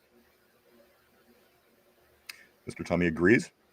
John says if it doesn't matter what their current playoff seed is right now. What does matter is that they're 31st in the yards given up on D, and they can't beat tier 1 teams. Their current playoff position means nothing. Absolutely.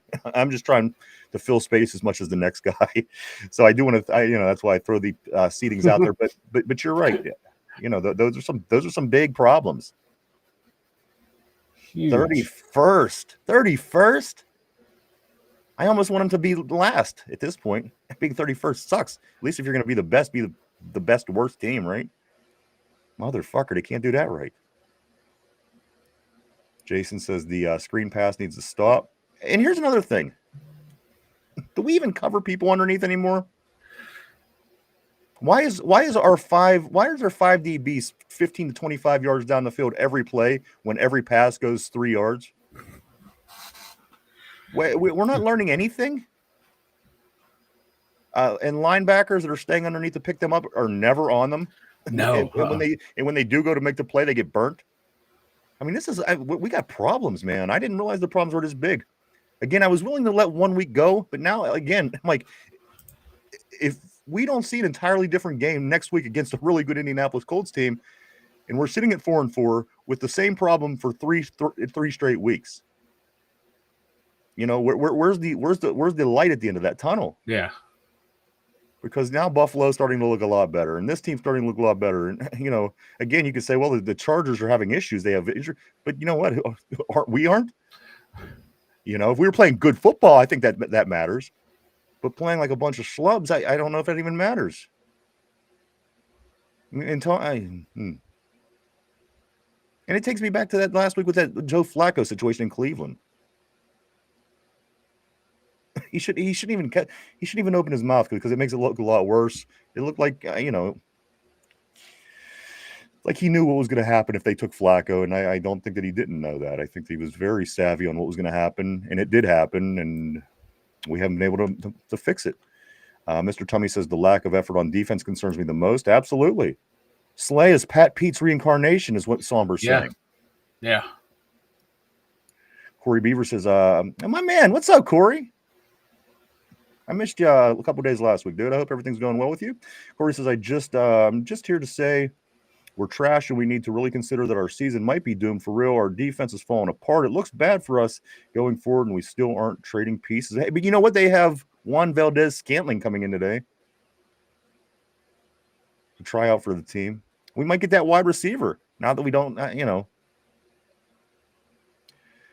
Phil says, you're saying it without saying it, Ryan, but I know what you're saying. Same shit is going to happen. Mr. Tommy, opponent teams just need a quarterback that can get the ball out. And that's the thing. If you have a good quarterback, it's going to be hard for the Steelers to beat you. And yes, naturally, when you play a team with a better player, they are more difficult to beat. But we don't really have a lot going for us at this point to even, I don't know. Somber says, but hey, guys, Tomlin said we needed to stop the run. We stopped the run. Still got demolished. Can't wait to hear the excuses now.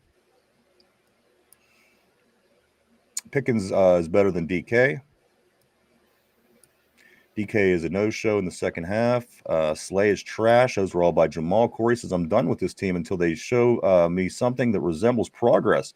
I turned it off after we went into the fourth quarter down 10 in the fourth and went 3 and out. I was done. I know. I mean, these are the kind of games you have to be able to keep up with the shootout, keep up with the team. And again, they came out and scored they scored 3 touchdowns. I think a field goal or 2 in the second half. We literally did way less than that in the second half. And we were getting 3 and outs. Jamal says, hero ball. No one wants to tackle. No, again, I've seen a million answers on this board. I've seen a million explanations, and they're all right. They're all true. Spectator ball, more like it, is what he's saying.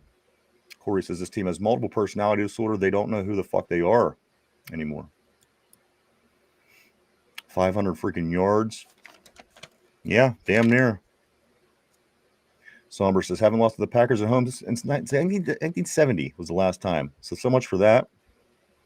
Somber also said they haven't forced a turnover since the third quarter in week 4. Guys, we're going into week 8. They were one of the best in the league. They were forcing turnovers last year and early this year. Jacksonville was the only team ahead of them. I can remember the statistics. Yeah.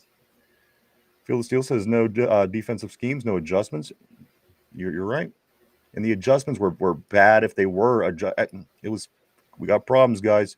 Mark Malone, they were like, how are we going to cover this up?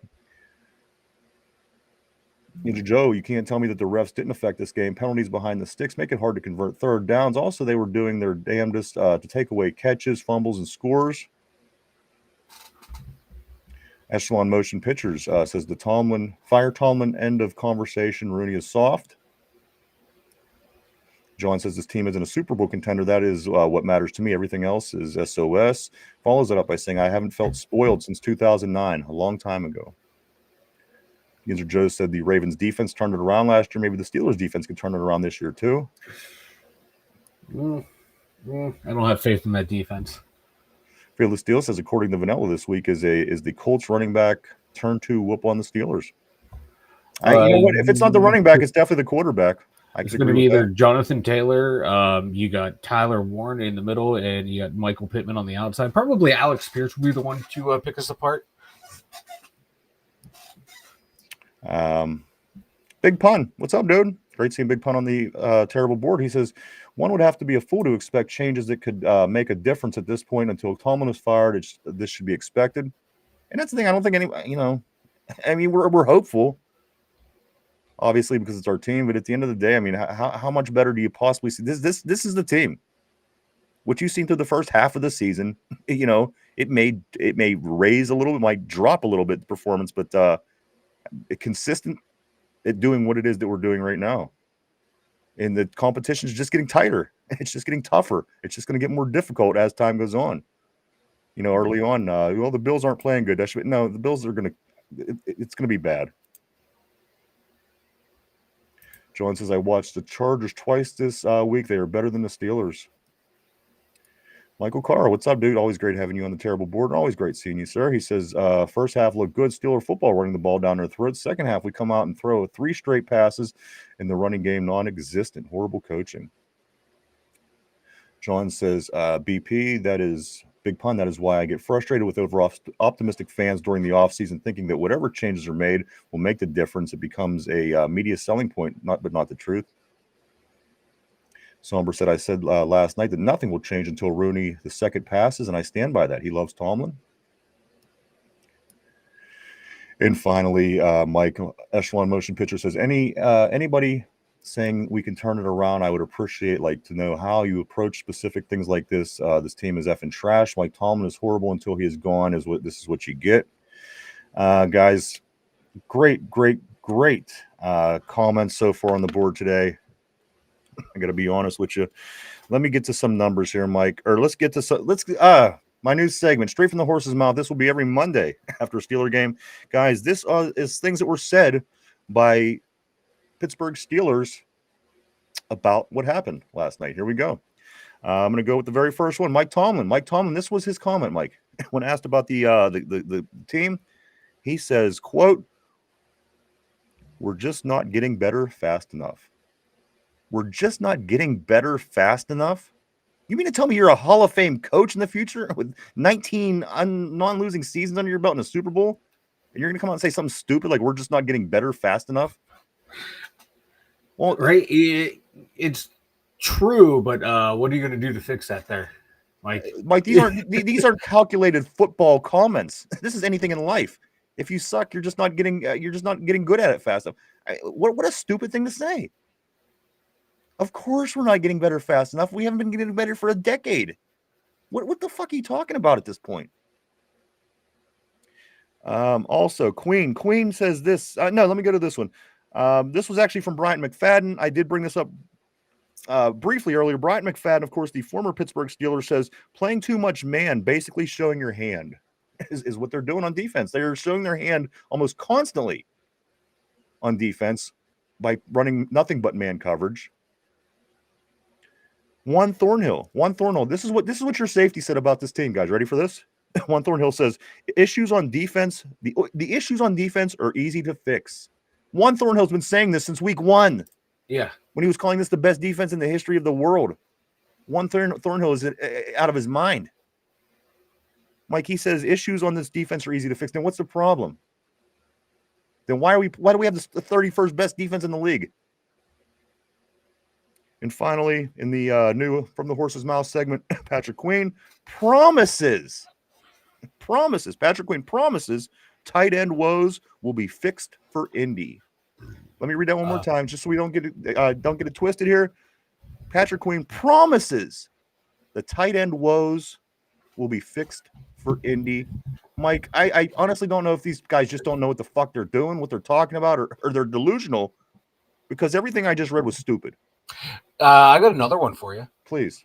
Jabril Peppers on how the Steelers can force QBs to hold the ball longer.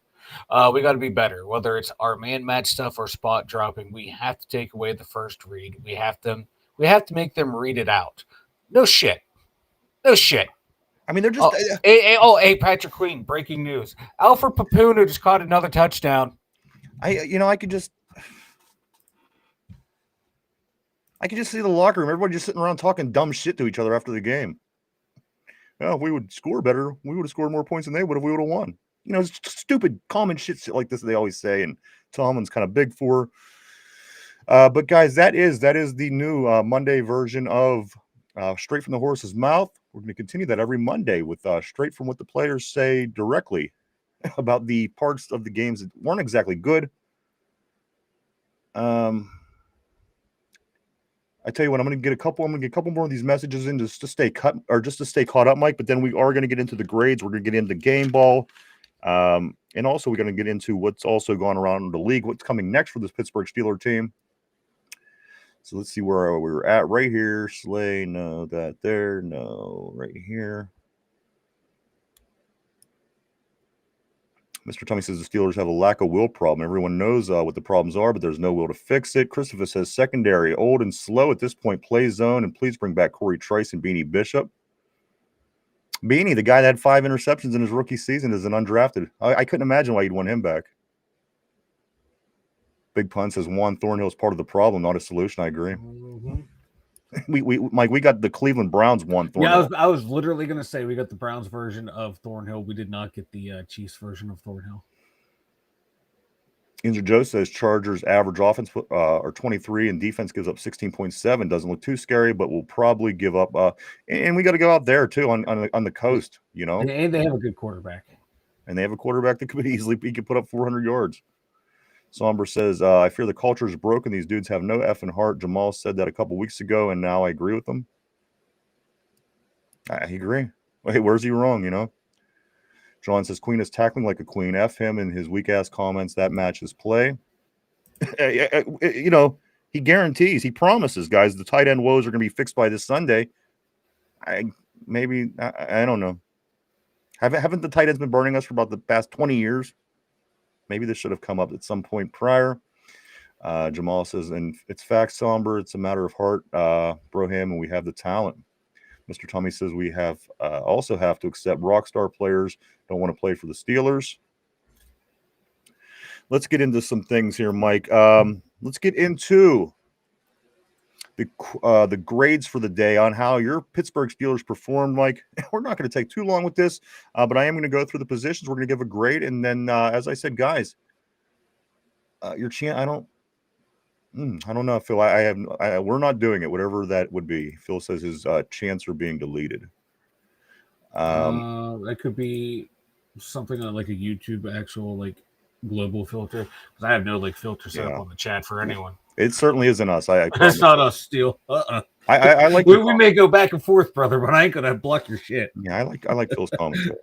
Guys, so let's get into it. Mike, grades. Quarterback. How did your quarterback Aaron Rodgers, who went 24 for 36 for 219 yards, gave up he threw 2 touchdowns. Mike, he did get sacked and dropped and caught, was fumbled the ball, but then he was smart enough also in another play where he was getting sacked to throw the ball to the ground, and it ended up being an incomplete pass. Still, at the end of the day, a lot of high IQ moves by this 41-year-old quarterback. 24 for 36, 219 yards, 2 touchdowns. Mike, what do you give Mr. Rogers in his neighborhood? I'm gonna give him a B plus. He should have had at least one more touchdown. A DK dropped in the end zone, so I thought he played a pretty good game. Wasn't too. A couple times watching it live, I yelled at him for holding the ball too long, but yeah, he had no one open on some of those plays. So I'm going to give him a B plus. He played a heady game. On to the running game, Mike. Our running back that led the way was Jalen Warren. He had 13 carries for 62 yards, no touchdowns, still ran strong as can be. I got to be honest, there's not a lot bad to say about this young man. No. Game out a couple carries. He only got a few yards. That was it, though. We didn't see any Caleb Johnson, not much of anything else, Mike. So what do you give the running backs for this week's game? I'm going to give them a B plus as well. I know Gainwell had that fumble, but, but both of them were ran the ball really well. And I'm very disappointed in Arthur Smith to just keep toting the rock to Jalen Warren. The line was beating them up front, creating holes. It's nothing against Warren or Gainwell. They should have ran for at least 150 total. So tight ends. This was the number. This was the amount of snaps. Johnny Smith had 38 snaps. Darnell Washington was even targeted. Yeah. 29 snaps. Patrick Freiermuth, 27. Connor Hayward, 1. Mike, what do you give the tight ends for their day? I'm going to give them a C. In the pass game, they did nothing. Run game, when called upon, they worked well with the line, helping open up holes. But my God, two of the top paid offensive weapons in John Smith and Pat Freiermuth did absolutely fuck all in the pass game, and we need you more there than in the run game to get open. Yeah, they're getting a C from me. Wide receivers. So your leading wide receiver tonight was Roman Wilson. He had 4 catches on 74 yards, 1 touchdown. Metcalf, 5 catches, 55 yards, 1 touchdown. Calvin Austin, the third, 4 catches, 28 yards. Mike, what do you give these receivers for the day? Collectively, I'm going to give them a C plus. DK Metcalf, you got to fight through the catch, and there's a couple big and strong as he is. Come on, exactly. Yeah, I knew he wasn't graded well on contested catches, but I did not realize it was that bad. Actually, watching it, it's like you're being rough. I can't wait to get to the defensive side. You're being rough on the offense, who played a pretty decent game. Like Roman Wilson, I want to give him an A, but DK Metcalf did not impress me, and he's pulling them down.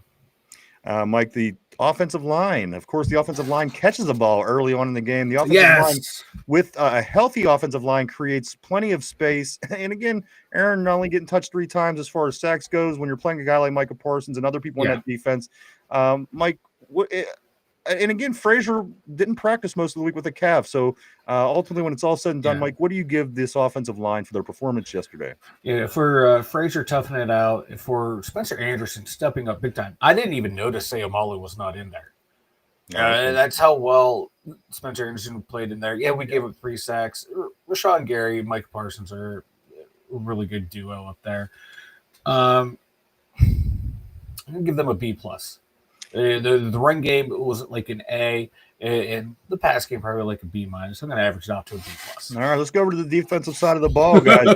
The defensive line. I'm talking Cam. I'm talking Benton. I'm talking Harmon. I'm talking Black. I'm talking Ukulele, who goes down with the big injury. Mike, they didn't run all over us. Exactly. That's where it's a tough eval on the D line. But yet, still no pressure. Exactly. Still no sacks. Still no turnovers. Still no much of anything. It's just very vanilla. Everything just feels very stale. As I said last week, very much like the end of Chuck Noll's career in the 80s. This is what this team feels like and what our coach feels like. It feels almost identical. Yeah, it does too. I was a young man in the 80s, but I could still recall that feeling. This feels so much like that, the late tenure of Chuck Noll. Yeah, it was bad. Like you said, like the run game, Wilson ran for 61, but we held Josh Jacobs to 33 yards. He was a beast. He did get that touchdown. Like C minus, D plus. All right. Because they did something okay, but it wasn't like a piss poor showing like we saw last week.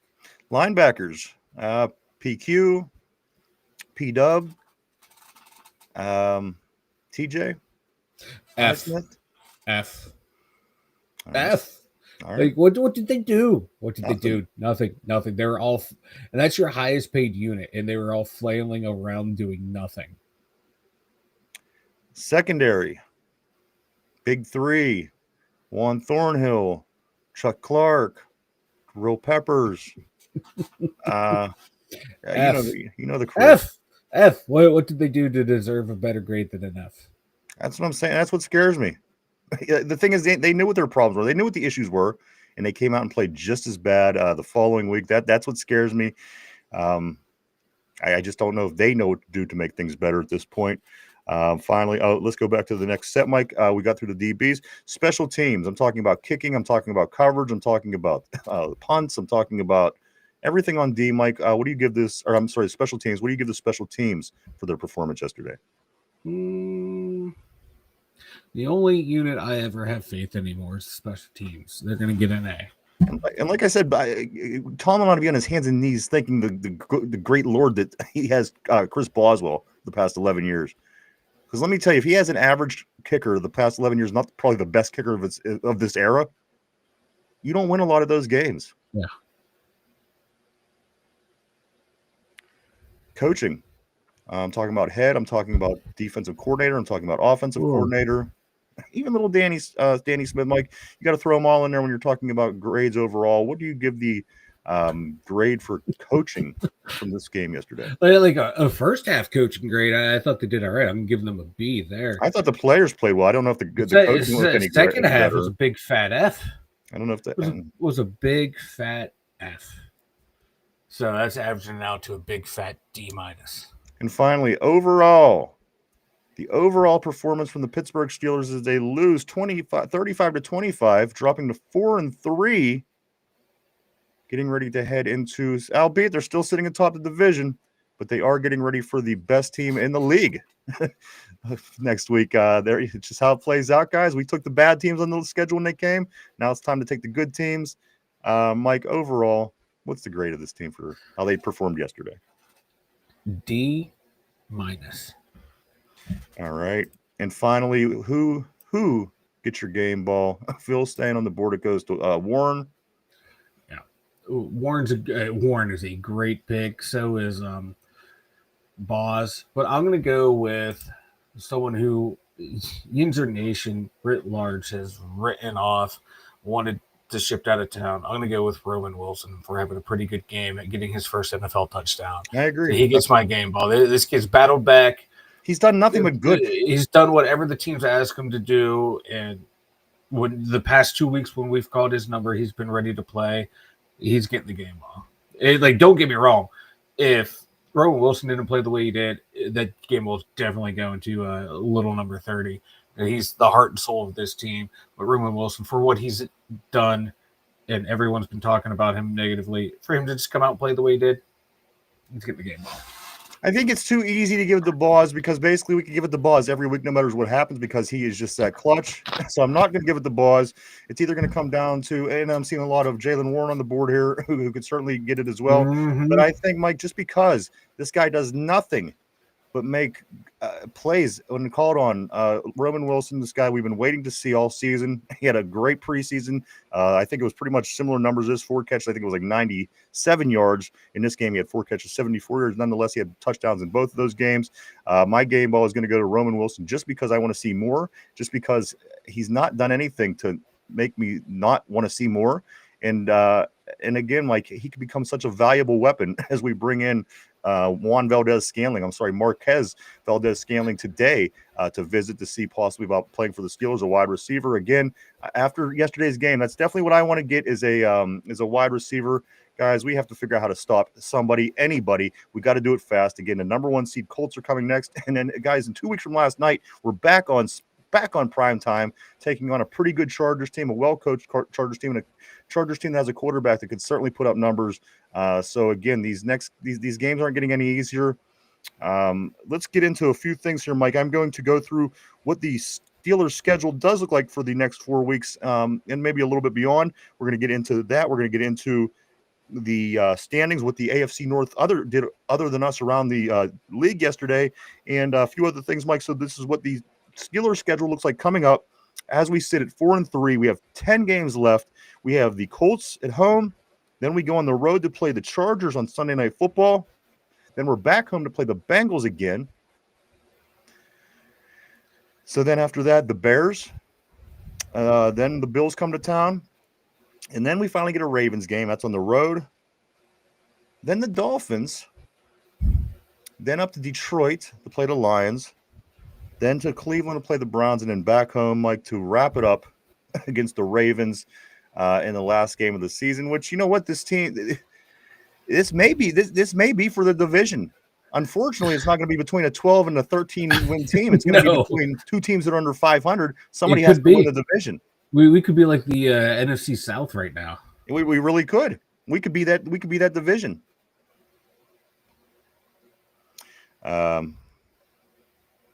This is what it went down like last night, Mike, and yesterday. Because here's the thing: we do still have on our CBS picks. We still have the games for tonight, so I'm not going to go through results of what that looked like. I know that you and Derpy wasn't looking too good, so maybe these guys could get a win tonight to help that a little bit, as the Washington Commanders do travel to Kansas City to play at Arrowhead tonight to wrap up Week 8. This is what the scores look like so far through Week 8, Mike. It started out on Thursday. On Thursday, when the Chargers beat the Vikings 37-10. First 1:00 game of the weekend was the Dolphins, who beat the Falcons 34-10. That one screwed me up on my picks. I don't know if anybody took the Dolphins in that game. Anyone did. The Ravens finally getting back on it, Mike, without their starting quarterback, with a little bit of controversy there as well, with Lamar Jackson over the weekend. As they claimed he was going to play all week, and then the last minute they said that he wasn't going to play, so it caused a little bit of controversy. Like the Jets, the winless Jets, they find a way to get a win against the Cincinnati Bengals. Who would have thought? Who would have thought? Me? Didn't I say? I said that. I said the Jets. They should not have won that game. Also, Mike, the Buffalo Bills 40, Carolina Panthers 9. No surprise there. You picked that as one of your upset games. I was very surprised to see. Yeah, I did not realize that little Bryce Young would have to go back to to the Lollipop Guild, and they would be without his services. So I kind of fucked up there. The Texans upset San Francisco 26-15. Cleveland staying in this game for a little bit at least, but the Patriots pull away 32-13 over the Browns. Eagles making things right after losing to the Giants earlier in the season. Mike, they win 38-20 over New York. The evening games look like this. Tampa Bay, they get the big win over the Saints 23-3. Not much surprise there. The Colts, again, the number one team in the league. They beat the Titans 38-14. The Cowboys lose again, which is actually really funny. They lose to the Broncos 44-24. Again, of course, the Steelers, they lose to Green Bay 35-25. As we said, our division, Cleveland loses. The Bengals lose. The Ravens, they managed to win. And again, guys, that's what happened in our division yesterday. Let me give you a quick read-down of what the division looks like. The Steelers, they're 4-3, Mike. They have 175 points scored and 175 points against. Exactly the same amount of points. Oh, God. The Bengals dropped to 3-5. The Ravens improved to 2-5, and the Browns dropped to 2-6. In the AFC East, the Patriots still leading the way, Mike, after 8 games. They are 6-2. The Bills 5-2. The Dolphins 2-6, and the Jets getting their first win. There's no more undefeated teams, and there's no more teams that have 0 losses. Everybody is in the jumble. In the AFC South, the Colts are 7-1 in first place. Jacksonville in second place with a 4-3. Texans are 3-4, and the Titans 1-7. And then in the AFC West, the Broncos 6-2, the Chargers 5-3, the Chiefs 4-3, who play tonight, and the Raiders sit in the basement with a 2-5. This is what your NFC looks like at the moment. The Packers sit up top. They were the one. I think that they still are the one. 5-1-1. The Lions are 5-2 in second place. The Bears 4-3 in third place. And the Vikings, not the same team that we had last year, Minnesota. They sit at 3-4. In the NFC East, the Eagles atop the division with a 6-2. Cowboys in second place with a 3-4-1. The Commanders trying to pass them tonight if they could get their fourth victory. They are 3-4, and the Giants sit at 2-6 in the basement. In the NFC South, the Buccaneers 6-2, Panthers 4-4, Falcons 3-4, Saints 1-7, and finally, Mike, out west in the NFC, looks like this: Seattle's at 5-2 in first place, tied with the Rams, who's 5-2.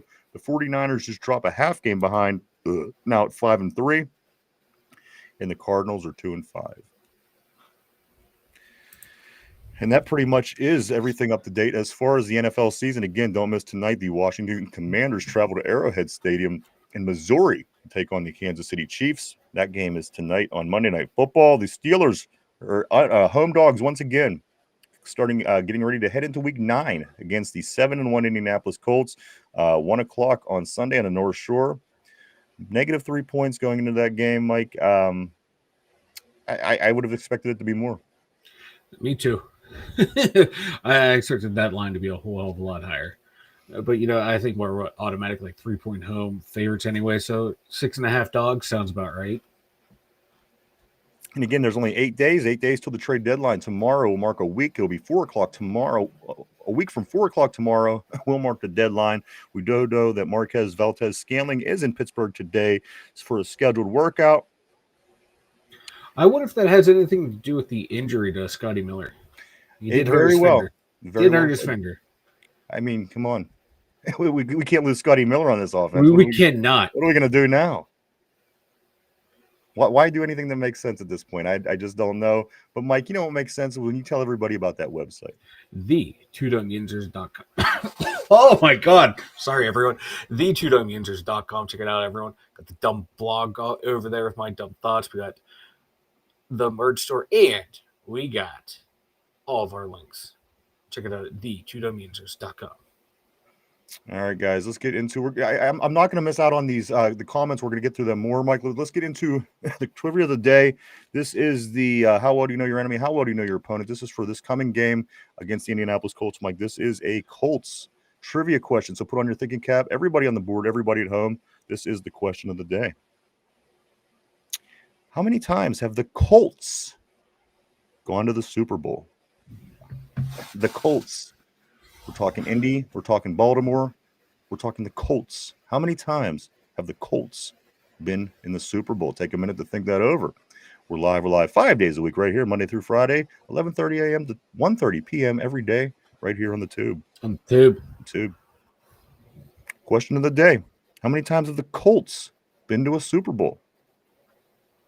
Not talking about, you know what I'm talking about. How many times the Colts played in the Super Bowl? Okay. Any thought process on this? So Manning won what? 1-1 in Indy. They won one back in the day as the Baltimore Colts, or at least in one. So there's 3 off the top of my head. I'm going to go with 4. Because there was one way back in the day that I just don't remember. Is this your final answer?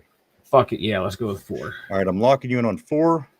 Question of the day, guys, is this: how many times have the Colts been in the Super Bowl?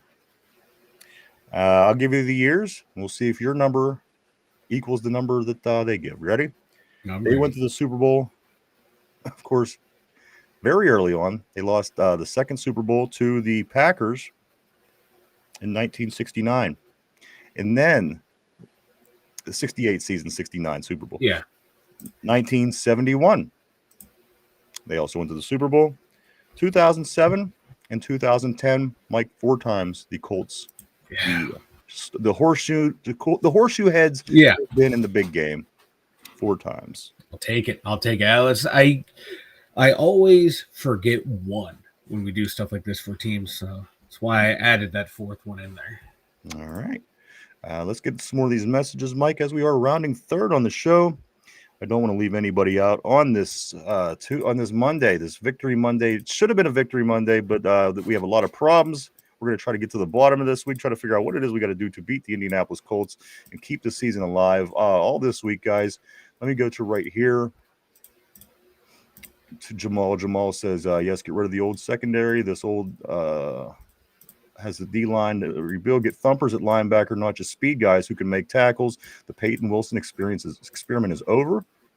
Somber says, I think all Steeler Talk Chat Sports said in the best last night. They swung and missed on every single free agent vet signing. Each of them is washed. They are hoping a couple of them weren't wrong. And it's a shame the guy that's playing quarterback's making it happen. Yeah. The guy that's 10 years older than the other guys. You know what I mean?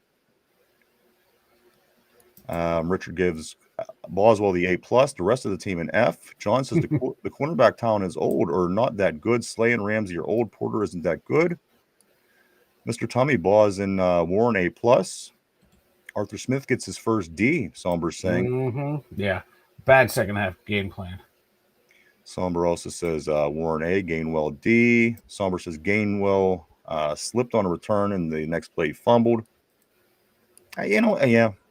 No, you're right. Christopher says we need young legs in our secondary, not a bunch of has-beens. I'm like, is it the case of the Penguins? You got to just get younger people in there. You could keep the big names as long as you want, but eventually you have to get younger. You have to, if the big names can still produce, awesome. But like you said, you got to have the young talent around them in case they slip. Or if they do, are still able to compete, you don't put them in that disadvantaged spot. Like Jalen Ramsey needs to be bouncing around that defense. He cannot just go out and guard the number one guy. And Darius Slay needs to find a spot on the bench. He needs to be unpredictable. Jalen Ramsey needs to be somewhere different every play. You know what I mean? Because you have listen. I mean, if you believe in these other cornerbacks, don't hesitate to stick JPJ on a one for this particular play as you're trying to disguise Ramsey. You know what I mean? There's so much left to be desired on this. Ramsey's been at his best when he was. When they move him around, where you don't know if he's blitzing, you don't know if he's just gonna, take the running back or drop back in the coverage. That's when he's been at his best. All right. What are you constantly clicking over there? What's that clicking? Sorry. It's nonstop. I'm sorry. You're talking and it didn't even stop. Like, how can you possibly be clicking? I was doing something for the show. Right. I'm sorry. I'm sorry. Let's see. John says, go figure. Teams know the Steelers quarterback gets the ball off quick. The Steelers D is not effective. Cornerbacks are old and can't play man press off the line. That can't be fixed during the season. It's over. Some more grades. A lot of good grades I'm seeing on the board. Not many that I would disagree with. Somber says the return coverage wasn't great. Yeah, you're right. Coaching a D. Game ball goes to Warren. Somber says my game ball goes to Roman. The kid catches every catchable ball thrown to him. Play him more. He was better than Deontay Johnson. At least he catches the balls. We kept Deontay Johnson around forever. And he runs forward. And we won't give this guy a chance. That's what I'm saying. It's everything's ass backwards with this team. I have a feeling we're going to see a lot more Roman Wilson going forward. Well, it's only been a year and a half since he's been on the team, and we needed a wide receiver. But hey, who am I? What do I know? Hey, we got him now. We gave you what you wanted, Ryan. Well, I'm not willing to concede to anything until I see it again. Jamal, didn't I tell you Roman will get it? You did. Yes, you did. Phil says possible 5-12 or 8-9 season with the standard still being the standard. Phil says giving prediction now Steelers 3-2. That's your favorite score. I don't know, man. I'm thinking 4-2. 4-2. Me too.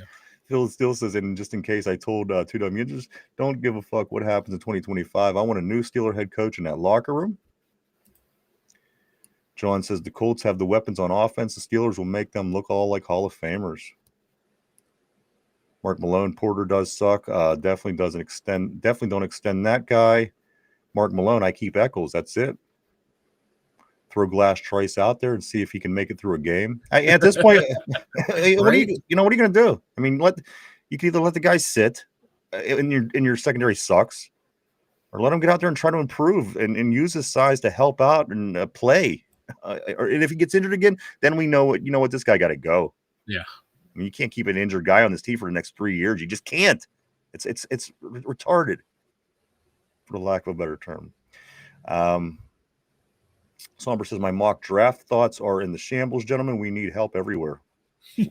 Yeah. And finally, we got a couple more coming through here. I'm sorry, John says Metcalf isn't worth the money yet. Another mistake. Listen, I like him as our number one. I'm not going to get on Metcalf because till this point I really had no beef with Metcalf. I thought he's done very well. He's a big and strong guy. He has to remember that he's a big and strong guy because these guys are ripping the ball right out of his hand. If the ball gets ripped out of Roman Wilson's hand, the guy weighs about $125 soaking wet. If it's getting ripped out of DK Metcalf's hand, what are you doing with yourself, dude? Big and strong as that guy is. And then finally, Dave Cook, I want to say welcome to the terrible board. Dave says this: Tomlin's streak constructs of multiple 8-8, 9-8 seasons. Mediocrity is his standard. Contemplating his record is long over. I know. And at this point, that's basically the only argument most people have. So there you go, guys. This was Monday's installment. I was hoping it was going to be a victory Monday. However, it is not. Maybe, Mike, just maybe. And that's what we said last week. We said, well, maybe the most Tomlin thing that could happen is he comes out and beats Green Bay. And here I am saying it again. Maybe the most Tomlin thing that could happen is he'll come out and beat this number one team in the league next week. And we could begin to salvage our season. But again, as Baltimore starts to get healthy, as Lamar comes back, he hasn't played. They are going to start playing a lot of bad teams that we faced early. So, guys, we have to figure out ways to win football games if we expect to do anything. I think being exposed like we are is certainly taking us out of the Super Bowl as far as many people's opinions go in a deep playoff run. Are we back to just hoping to win a playoff game? We will see, Mike, as 7 of the 17 are done. 10 left to go in this season. And I got to be honest, there's only about 3 of those teams that I feel should be a gimme. Yeah. To a team that can be competent. Realistically, we could be looking at 8-9, 7-10 type season here if they can't figure it out within the next 2 weeks. It's going to be bad if they can't button it up. It's going to be terrible. Hey, we'll get our top 10 pick. We won't. It'll still be 17-21, somewhere in that. We'll finish just well enough. Yeah, just outside. Yeah. We'll be picking 15th. Thank you, Phil. He says, cheers, Watt fans. Always great having Phil. John says, a coach can't adjust for age or lack of talent during the season. One can't change a flat tire. But he's had plenty. He has ample seasons. And the results are getting worse. He's bringing in better players, but the results are getting worse. That just makes you wonder what he's doing as far as coaching. Let's get worse players. We tend to play better with worse players. Bring Kenny Pickett back. Bring Mitch Trubisky. At least we were getting to the playoffs. If this team finishes under 500, it's insane. That's insane. Even if the guys are getting older, Mike, it shouldn't be this bad. Something is very wrong. This is 31.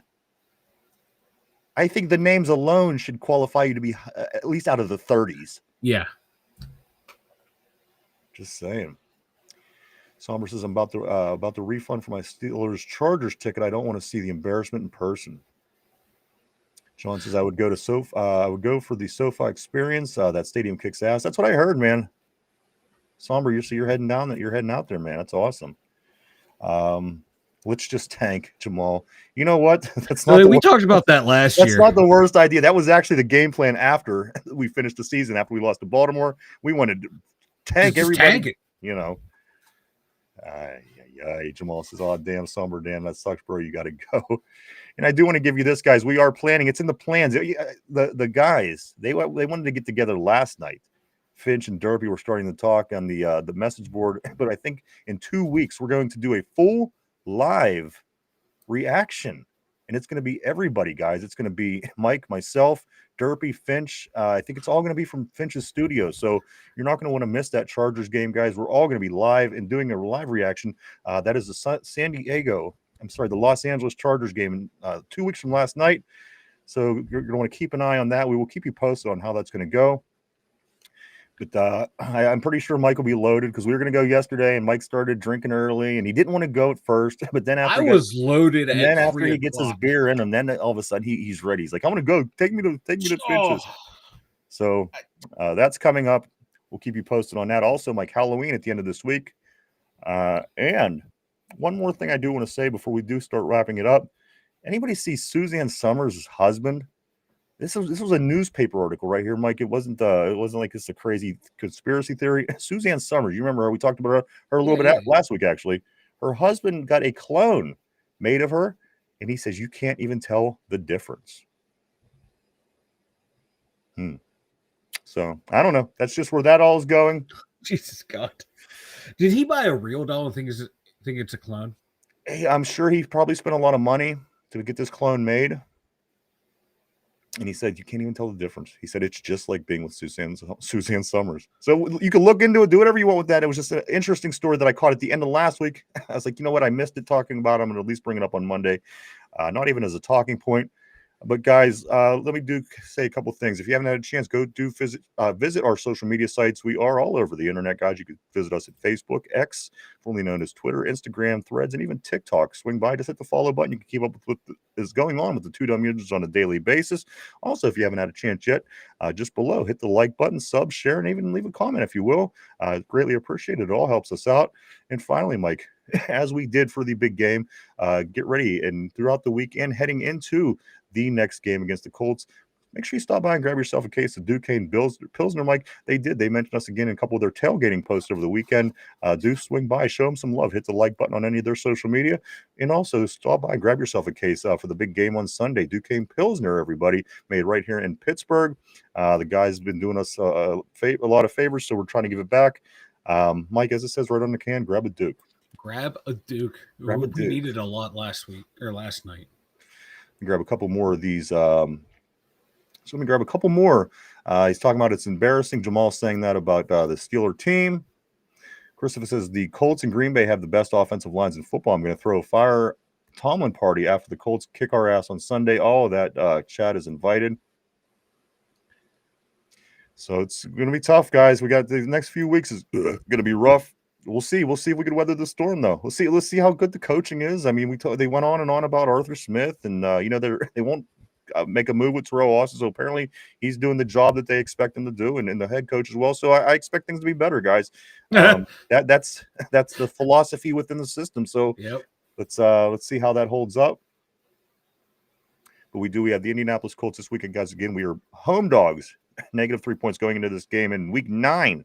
Against the 7-1 Colts, the number 1 team in the country, if you will. So, again, Monday Night Football tonight. Mike, just a couple more things. Then we are going to get ready to wrap the show up for the day. The Pittsburgh Penguins, they take a shootout loss to the Columbus Blue Jackets over the weekend. They fall to 6-2-1. They'll be back at it tonight as they're hosting the St. Louis Blues. That's at 7 o'clock tonight at PPG Arena. Also, the Pittsburgh Riverhounds, they qualify for the playoffs, earning themselves a home playoff game next weekend with a 0-0 tie with Phoenix Rising, Mike. Their quarterfinal playoff game on Saturday is against Hartford Athletic. That game is at 6:30 at Highmark Stadium. Hey, we have a team in the playoffs, boys. We got a team in the playoffs. Hey, watch them lose at home. Keep the And tradition finally, alive. Mike, Penn State is until next weekend against Ohio State, but Pitt did play, Mike. They get a big 53-34 win from their true freshman quarterback. Yeah. Goes for 423 yards, a couple of touchdowns. Mike, the Pitt Panthers are 3rd in the ACC. They've won a bunch in a row. They have Stanford. They're going to Stanford next on Saturday at 3:30. They're trying to continue the streak. Looking pretty good, Mike. They're looking pretty good. I'm surprised they're not ranked yet. Me too. I think you know what? It's gotta happen soon. Yeah. They got to beat Stanford, and then they got to win one of these next 3 after that. If they can win, because they have 3 ranked games to finish out the season. So yeah. a lot's going to be told then. At least like a number 25 for them. Right. They've been on a hot streak ever since they went to this kid. I think they're deserving of a rank. And you figure, Mike, they had the 2 losses early. One was a Louisville 7-point loss. We were up all game. Yeah. They beat us. So, I mean, that's not a bad loss, being that Louisville's number 2 in the conference. And also, Mike, that West Virginia, the backyard brawl rivalry, overtime. Yeah. So they didn't take bad losses. They didn't get their asses kicked. I like that. It's not like they lost to Northwestern in Iowa. But we do have Stanford. We're going to Stanford. We're going to Cali next week, guys. And then, as I said, Mike's Penn State is traveling to Ohio State for that big game. Other than that, that is the scoop on college football for the day. Let me grab a couple more of these messages, Mike, and we are going to bounce. I swear to you. Christopher says our defense is garbage. They can't even stop a nosebleed. John says they can beat weak ass teams, but not their tier number 1 teams. SOS. And finally, John says he ordered the Suzanne Summers clone with extra wrinkled, smoking face skin. Mike, do you got anything before we wrap up for today, man? There's nothing that can top that. I'm done, boys. That All was right. this hasn't been that bad of a defeat depressed Monday. All right, guys, we'll be back tomorrow at our regular time. Again, to get into it, we're going to have Mike Tomlin press conference tomorrow. Also, we're going to try to figure out what it is we got to do to get back into to seem like a competent football team. Early on, Mike, I said to myself, this is the first time that this team has looked like a real football team in years. Well, Yeah. they've already lost that. So they should bed quick. we'll try to figure out if that's going to happen again. Also, Mike, the Penguins in town tonight hosting the Blues. Monday Night Football, the Washington Commanders are playing at Kansas City for that game tonight, and that will wrap up Week 8. And then again, we'll be back tomorrow to go over that and so much more on the Two Dumb Yinzers. We hope to see everybody back tomorrow. Christopher says, "Open your eyes, guys. We suck." You know, I think we were all kind of feeling that was kind of the case, but now it's being confirmed, and it's even worse than I expected it to be. Somber, take care. He says, "Take care, gents. Remember, it's okay to cry." You too, brother. Always great seeing all you guys. Again, hope to see everybody back tomorrow. I'm just going to look, make sure I'm not forgetting nothing here, Mike. And also, CBS Pick'ems will be the results will be tomorrow. So good luck to everybody on that and how that turns out. I'm not sure. I haven't really got into it. I looked at one point and seen how things were looking, but I haven't got into it. We'll look more at the CBS Pick'ems tomorrow. Good luck with that, everybody. One more time, Mike. Speak now or forever hold your peace. Nothing. Great show, everyone. This was fun. Yeah. Feel better now. All right. There you go, everybody. We want to thank you so much, everybody, for coming and hanging out and checking us out today. We appreciate each and every one of you. We truly, honestly do. We wouldn't do it without you. Thank you so much, everybody. I want to say thank you to everybody on the board. You guys always, always, always keep things interesting here on the show, and everybody at home or at the gym or at work or with your earbuds in or wherever you may be. Thank you, too. We'll be back tomorrow at our regular time to do it all over again. I do want to say, Mike, this is Halloween week, so you could now you wearing your mask every day. It's not so offensive to everybody, but there he is, Mike, with his mask on, ready for the big holiday. John says, "I knew they sucked before the season started." Again, guys, thank you so much. Have a great Monday. Enjoy your day. Stay safe. We hope to see everybody tomorrow. We'll be back at our regular time. We'll see everybody then. Have a great day. Bye-bye.